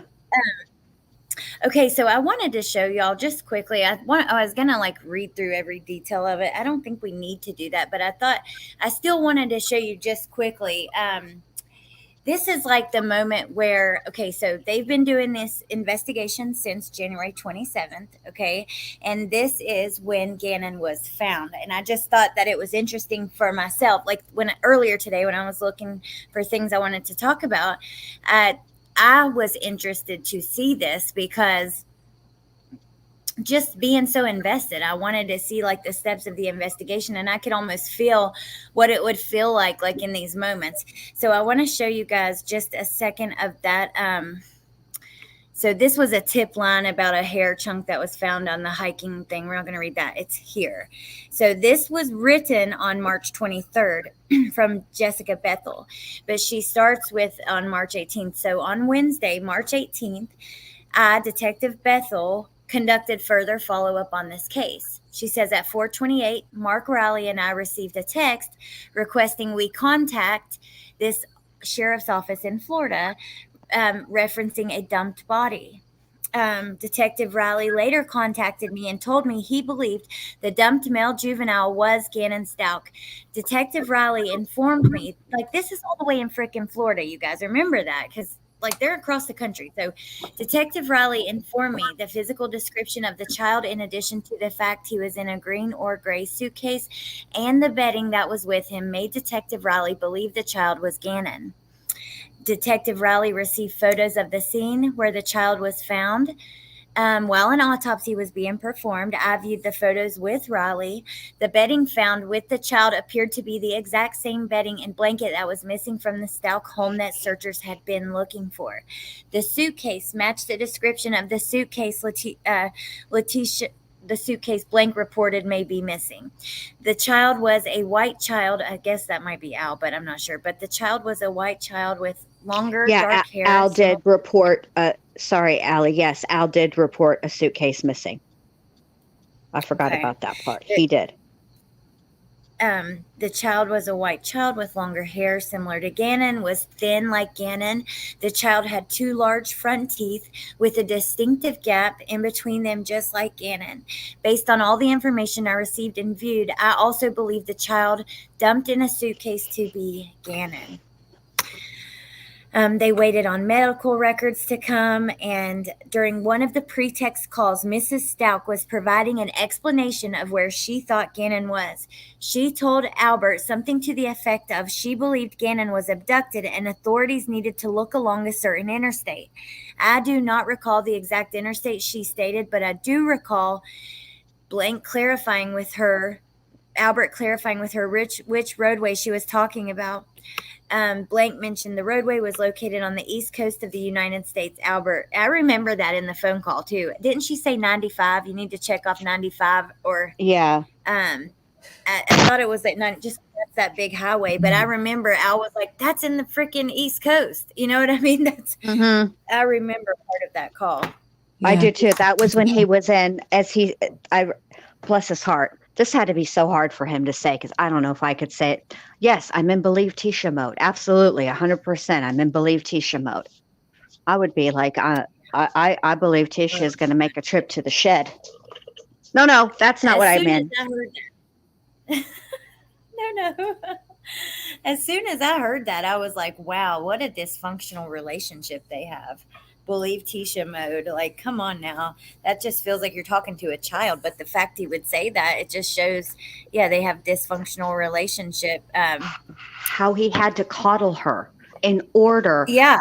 Like, let's put this into real perspective, which I don't think this is missed on anybody. But let me just break it down real quick for you guys. Their 11-year-old son is missing. Okay. And the whole world is looking for Gannon. Certainly that whole city, right? Or, all the police and stuff, right? Everybody's looking for Gannon. Everybody's worried about where Gannon is. And this heffalump is playing games on the phone talking about, how about one last time? You know what I mean? And Al is having to coddle her through the whole thing, Detective Bethel is having to beg her to come in. you know. Then when they finally do Yeah. nab her ass, poor Special Agent Grusing is like, asking her just basic questions, and she's all, really? Are you going to ask me to go over what I just went over with you? Yeah, bitch, because it makes no sense. So I'm going to Yeah. ask you as many times as it takes for you to make that bullshit ass story make sense. We're going to be here a while, apparently. Is that you, Fucking Curious Jen? Letecia. Yep, it's me. I didn't Who put else the would link it out be, babe? front. You shared the link in chat, like That's what just I to said. I us. didn't share it. Yeah, not in the live chat, in our chat. Okay, so just a second, you guys. This is the other report. So the other detective also wrote a report. I just wanted to highlight this one part because this, like the Minecraft t-shirt, that just like hearing that just hits my gut. But I've seen these photos as well, and God Almighty, it is just tough to see. But it says, clothing appeared to be a blue Spalding jacket, Minecraft t-shirts, and sweatpants with white stripes down the legs. They also described a shark and anchor pattern set of bedding. Let me see if there's anything else in this, though, that I wanted to show you guys. Green suitcase, the pillow, the photographs documenting the body show hair and teeth similar to Gannon. Just so sad. The whole thing is so sad. And every time I think about the games that Letecia played, just, and really is still playing. Like I would listen to some of those prison calls, especially with Brenda, and she has a list of demands as long as my arm. And never once does that woman ever say thank you. It's just on to the next thing I need you to do for me.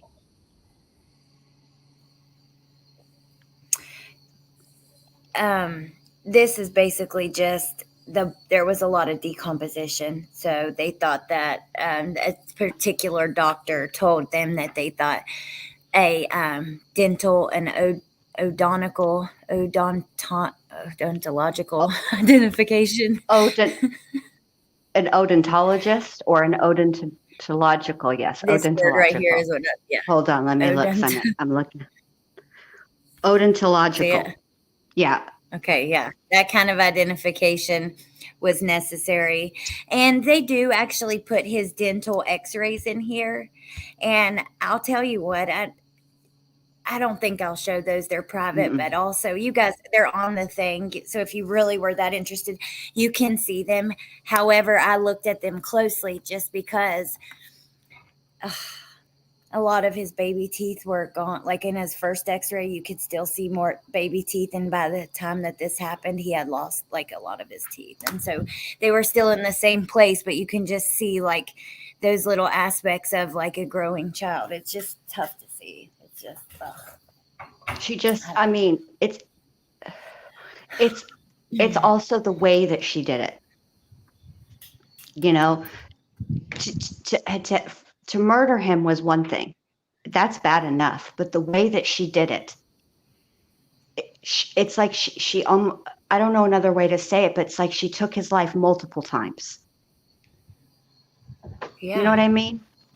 Yeah. She was just just so brutal to an 11-year-old. And I cannot, and I know I'll never be able to, ever. I will never be able, I'm not meant to understand it. If I could understand why she did what she did, I should be where she's at too. Because I just cannot understand what was going on in her mind ever. Like, just leave, Letecia. Just leave. If you wanted Al back at the home, all you had to do was tell him, listen here, homeboy, this shit ain't working out and I got to dip. I know you're at training and you know what? That's a problem for you, but I can't take it anymore. I got to go. Me and Harley are out. Peace out, Girl Scout. Al would have come home. He would have come home and he would have taken care of his children and none of this would have happened. No, Fetch Banana. She did not knock out his teeth. So the comparison versus the way they were when he was found, some of his baby teeth were no longer little baby teeth. They had grown, you know what I mean? You could see like uh, teeth, those are, it's strange the way that your teeth are in there when you're a baby. You know what I mean? All like they look strange. Your adult And they were teeth are starting, under, yeah. It looks like you have two sets of teeth when you look at a child's dental records. You can see where the adult teeth are underneath the baby teeth that haven't, they haven't lost yet. exactly. Am I saying and that so right? like his yes, you said it perfect. And when he was found, some of those baby teeth were now gone, and all that you had was the big tooth left. And you could just see like this, like him growing. It was tough to see. And yeah, I don't know. They showed those, but and the rest that I they showed had, dental records in Brieja's trial, in the trial for Brieja Terrell, and you could see the same thing. You could see where she was just a year younger than Gannon. And you could see, and what you could also see, which is really sad, is that just you could see that the first picture was a young child, and then you could see that the second picture is an older child. But to know that the reason you're even looking at that is because that child is no longer living just makes it even sadder. It's just not. It's all around sad. yeah, it's Just tough to reminds see, you how little they are. They're really little. Even, it's just, yeah. Yeah. I was going to try to find like an example picture to show you guys if I can. And then I had a couple other things, but I'll save it. And next time we talk about this or whatever, while we're waiting on the pre-text calls, oh, it's nothing big anyways, but all the major stuff we've talked about, here's what I mean. So if you see like these pictures, you see all these little teeth down here in the chin. These are like his big teeth under the baby teeth. This is how his were, but a lot of his that were down here, like a few of them were not there anymore because he had lost them. And, big teeth. But it's just sad. The whole thing is crazy sad. the way that Yeah. It is. It's horrible. The whole thing is just Exactly. She ruined so many people's lives, so many people. And then she robbed the world of the potential of who Gannon was going to be and what he would bring to the world. She robbed us all of that. Because for what? Yeah. Yeah, because and now she's spending the rest of her damn life in prison. You know what I mean? But and yeah, but she's spending the rest of her life in prison, but she's still on her fuck shit. I know She's she is. suing, I'm just saying. she's suing everybody. It's just like, when is it gonna stop with her? I don't know. I feel particularly spicy today, apparently. I'm very spicy. Well, I mean, I believe that it will stop one way or another eventually, whether that's through inmates who put her in her damn place or COs who have more rules than the inmates. I guess they have more to lose than some of the inmates do. But, going into an environment like that and pulling Letecia's regular BS, where she walks into a room and she immediately wants to be in charge of everyone in the room because, she thinks that she is superior to everyone in the room. That doesn't go well in prison, and she's not the first person to try it. She is one of many, many, many screwed up women who have found themselves in that situation, and it's just not the same. The results are not going to be the same. I'm sure that she will find people that she can manipulate in there, but she's also going to find people who are really the character that she tried to create for herself. Mm-hmm. Who are She's the going to real find Maria people Sanchez's. Right, exactly.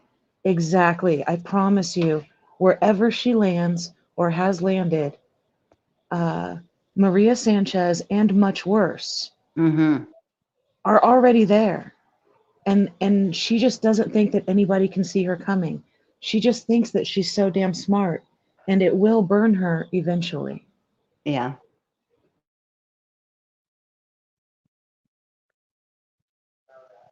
she's just too much.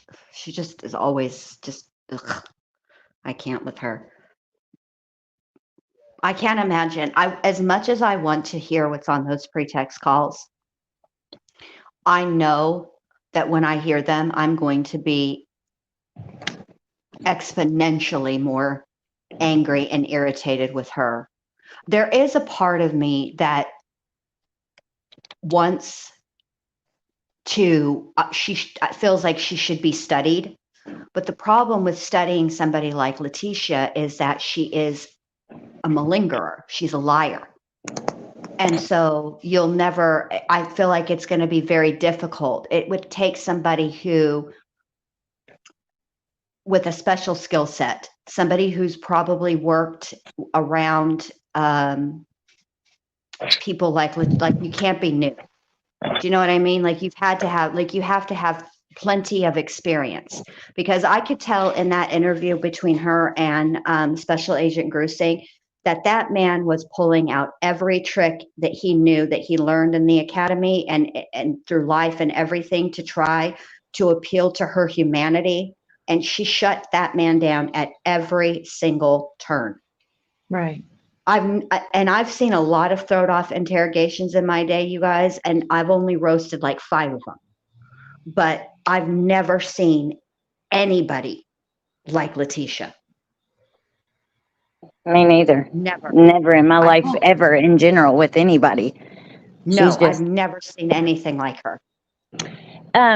I want to take just a second to show you guys a comment, but first let me tell Brandy Wine and True Crime, I'm glad that you're here. And also make sure you catch the beginning, because I know there's some stuff you guys won't want to miss, but I wanted to show y'all this one. Nanny Apple says, can I just say, ladies, I'm from the UK, and it's just like sitting down with friends, chatting about this with my friends while having a cup of tea. Sorry about the tea pun. And I love that. It Thank you. though. I love it. I'm drinking tea too. I'm drinking sweet tea, but I am drinking tea. Yeah. I'm Well, drinking and for me, Mountain Dew You and them flavor. damn Mountain Dews, Allie. I don't know how This you is do it. the Halloween mystery flavor, which I What can't is make it? out. I don't You know. can't tell Cherry what. something. Oh, that's kind of scary, Allie, if you can't discern. Maybe I you need a cannot. palate cleanse. Maybe you need to Yes. like cleanse your palate and then taste it.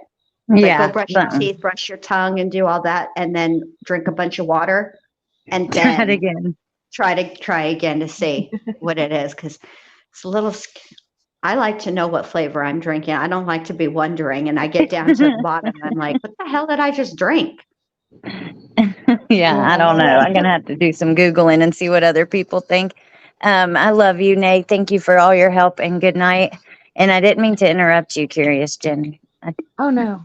Sure, No, I'm I was just delayed. going to say, since I'm outside now and on my phone, I can't really see the chat anymore. But about that comment about, how it feels like sitting down with friends, I just can't tell you guys, I know I've told you a million times already, how much I do appreciate this, because I've gone so deep into this case at various points. I mean, remember, I'm driving around on the S curve, and and I'm going to the trial, and I'm reading all yeah. Uh-oh. Now I'm echoing. Um, Not for me. You're good now. Oh no, she is echoing. Wait, is it me? I changed my audio to speakerphone because it was like I couldn't hear that good. But let me put it back. maybe that's Did it. that help? I Yeah. think so. Yay. Yep. Because there's more than Okay. one of us. Okay. Sorry. But anyway, I mean, I've gone really deep, and I fully admit I was not prepared. I thought that, I knew it was going to be a tough project, but I really didn't understand how tough it was really going to become in parts. And, working on this project and writing the book, a lot of people in my day-to-day life are not into true crime. And when I begin to tell them stories, particularly about Letecia and this case, they look at me like I'm the crazy one, because I'll go off, and I get passionate, right? But I've gone too deep at times. And without conversations like these and all the chats and all the live streams and just all of the discussion, I cannot tell you how much that has helped my mental health. Because, like you were talking about earlier, Jen, um, I'm not that person you were describing that is super well equipped to deal with the batshittery that I have been dealing with and just trying to put certain puzzle pieces together. Um, I had no idea what I was really getting myself into, and I don't know where I would be without YouTube in general. Oh, Aw. well, I love you and appreciate you, and I'm so glad to be doing this with you guys. And I feel the same way. Because it's such dark, depressing stuff, right? And you're Right. writing a book. I mean, we already go pretty deep into this stuff, and you're deep into it with us on YouTube, but also writing your book. So I know Hmm. that that's got to be tough. So it's always better to do it with somebody else. And I think And you then it's, guys, oh, sorry, I'm Jen, go sorry. ahead. No, go ahead. I was just gonna say, and then it's also added, some pretty hilarious stuff. Like yesterday, I went over to my son's place and I picked him up because he needed a ride to work.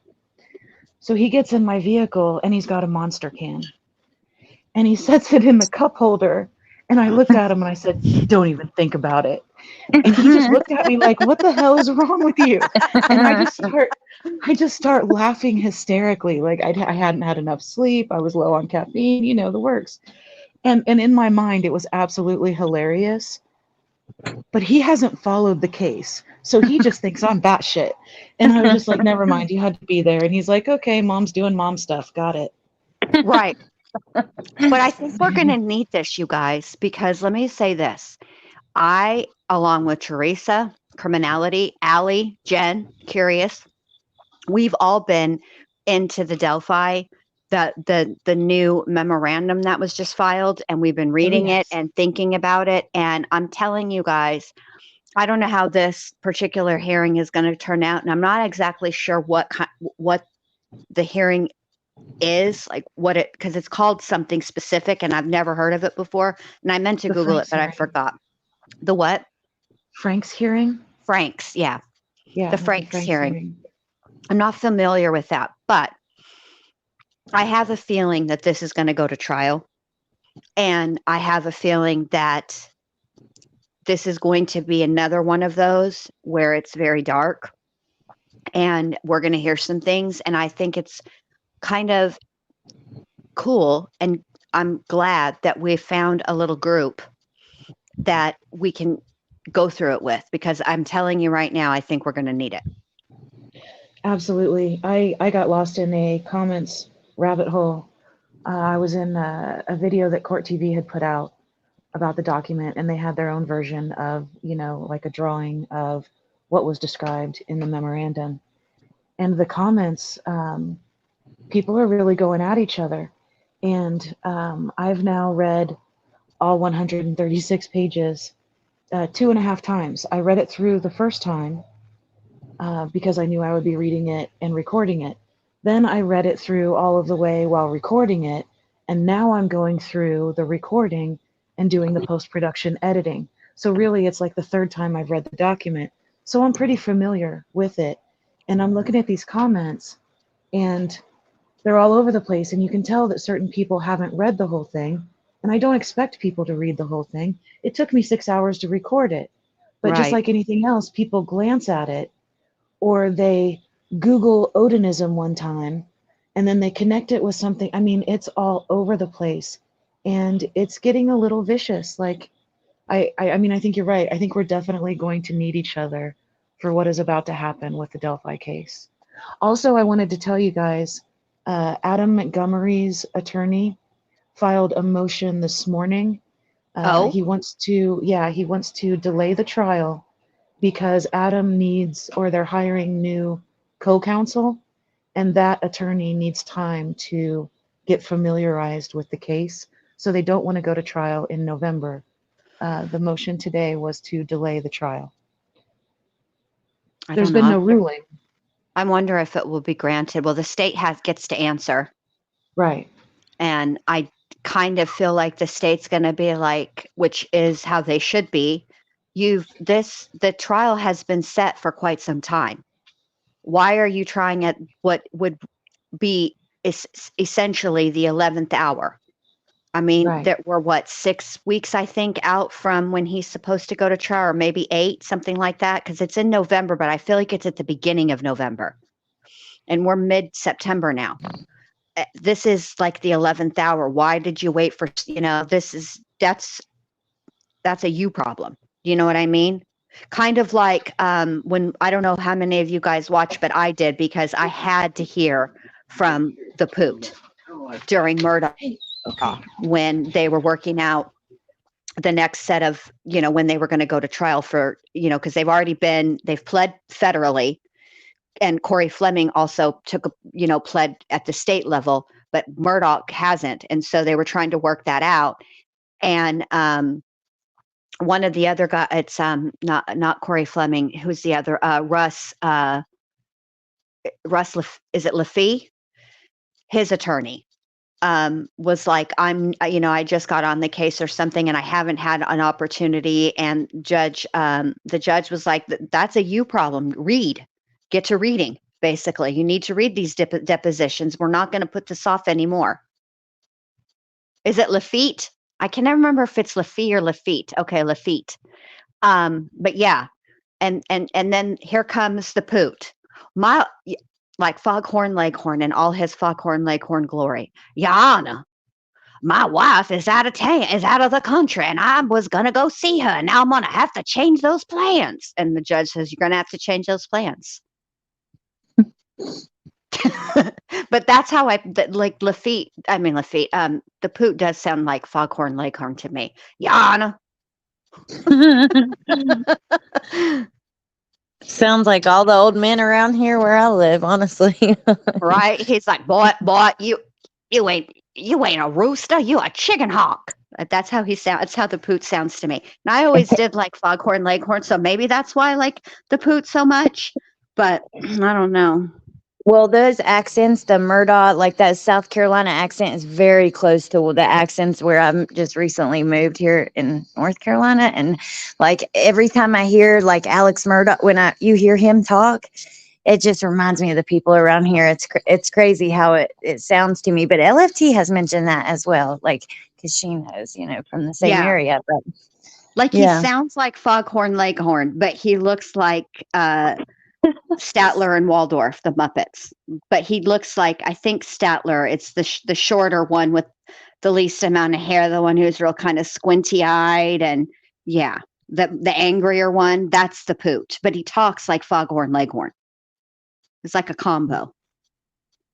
All right, ladies. Well, thank you guys for being here to keep going through this with me. I'm so glad that you guys are just as interested in this case as I am. And we'll continue to look through every detail until the end with me because, it'd be a real lonely place if not.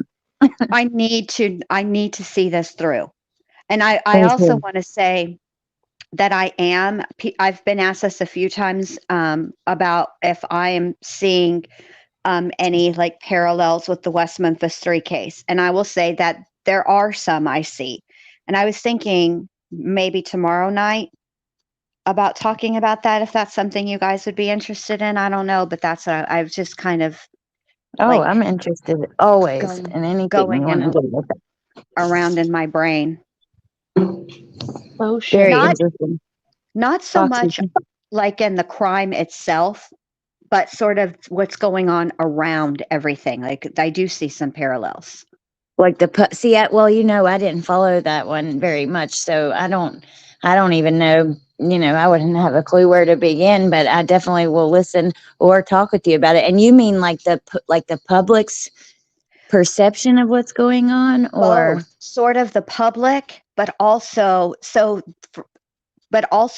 defense. So the way that I see it paralleled is in reverse. So for the West Memphis 3, it was the prosecution that was putting forth this satanic, and they used the word not occult. They used the word cult, a satanic cult ritual. That's what they called it. That was the motive, sacrifice. And so I'm seeing some of the same. I'm seeing it in reverse. However, I'll talk about it more tomorrow night. I'm going to leave y'all wanting more. I got to leave something for the second date, y'all. Okay. Save a little for the second date. That's funny. Um, okay. Yeah. Thank you. I'm glad you guys were here with me. If I figure out what the heck that Mountain Dew tastes like, I'll let you know for sure. Yes. And if you hear from Melissa Jade, she contacted me like 3 months ago and was asking me about the West Memphis 3. And then and I gave her where to start and, told her if you need any help, just let me, come to me, I'll help you out, whatever. And I never heard back from her. And I'm a little bit concerned. Is she still in that rabbit hole? Because that rabbit hole goes on forever. I don't know where she's at. I'm mad at myself because I missed Melissa, Criminality, and Amber, all of their most recent stream. So I have to go catch up. I caught Amber's and I caught Teresa's. Amber did a really good job with the Ruby, Frankie, Jody, Hildebrandt. I need to email you, Amber, if you're still in the chat, because I have some thoughts after watching some more things that I'd like to share with you. I kind of want to talk about that case too, because that case is thrown off. But before I talk about that case, I think it's important for everybody to watch the documentary that's on Netflix called Scout's Honor. Very important. It's a good. Netflix, I watched it. It's good. Honor. Yep, it's good. It's like an hour and a half long, I think. Mm-hmm. Yeah. Okay, so on the records request, we collected a total of $420, and we only needed $192. So immediately, I will go ahead and pay for and get the ball rolling on the pretext phone calls, and then start the spreadsheet, and we'll decide by the end of the day tomorrow, what else we're purchasing. Yes. Okay. Sounds good. Yay! I'm so excited. And 420. It's such a cool number. I love that number. Yes, it Me is. too. And also, wow, that's a lot of phone calls. Like, okay, remember how angry we were after court, like those days that they played them, and we're like, ah, Yes, we were all spiced up, and we couldn't, and we were like getting feisty. Mm-hmm. Yes. It's gonna be all of that again from listening to her ass like that again. So prepare yourselves. Yeah, because the way she talks to partake in a little 420. Yeah. Yeah. I mean, the way she talks to Albert is so much different than the way she talks to family members and friends and FBI agents. She gets downright nasty. She's very cruel. And I can never forget thinking whenever I heard those calls, just the clips that we heard, how adept Al is at managing Letecia. He's very good at, when she gets off on one of her tangents, redirecting her to get, I just, I can already feel myself getting angry, and we haven't even gotten. And thank you guys so much for your generosity and helping for us to get these. Yep. Thank you. I'm so excited. Thank you guys. It's gonna be great. But you're right, Jen. You could tell that Al had experience with her with that. He was experienced with like talking her off a ledge and back to whatever he wanted to talk about with her. But yeah, I am so excited. Me too. He was all the way familiar with her brand. Yes, he was. Yes, I can't say thank you guys enough. Thank you again. I know we've already said it, but I just appreciate you guys. But okay, I'm going to let you guys go, and I will see you all tomorrow sometime, somewhere. Bendy Lou's tomorrow night, Crime Curious at 2. Yep. Yeah, and I may do something in the morning, or I may not. I don't know. We'll see. But regardless, I'll see you soon. And I love all you guys and appreciate you so much. I really do. Thank you to the mods. Thank you to everyone who donated with the case file. Thank you to you guys who bought memberships and super stickers. And thank you for that Cash App. Just thank you guys for everything. And I hope you guys have a really good night. And I will see you soon. Okay. Bye. Bye.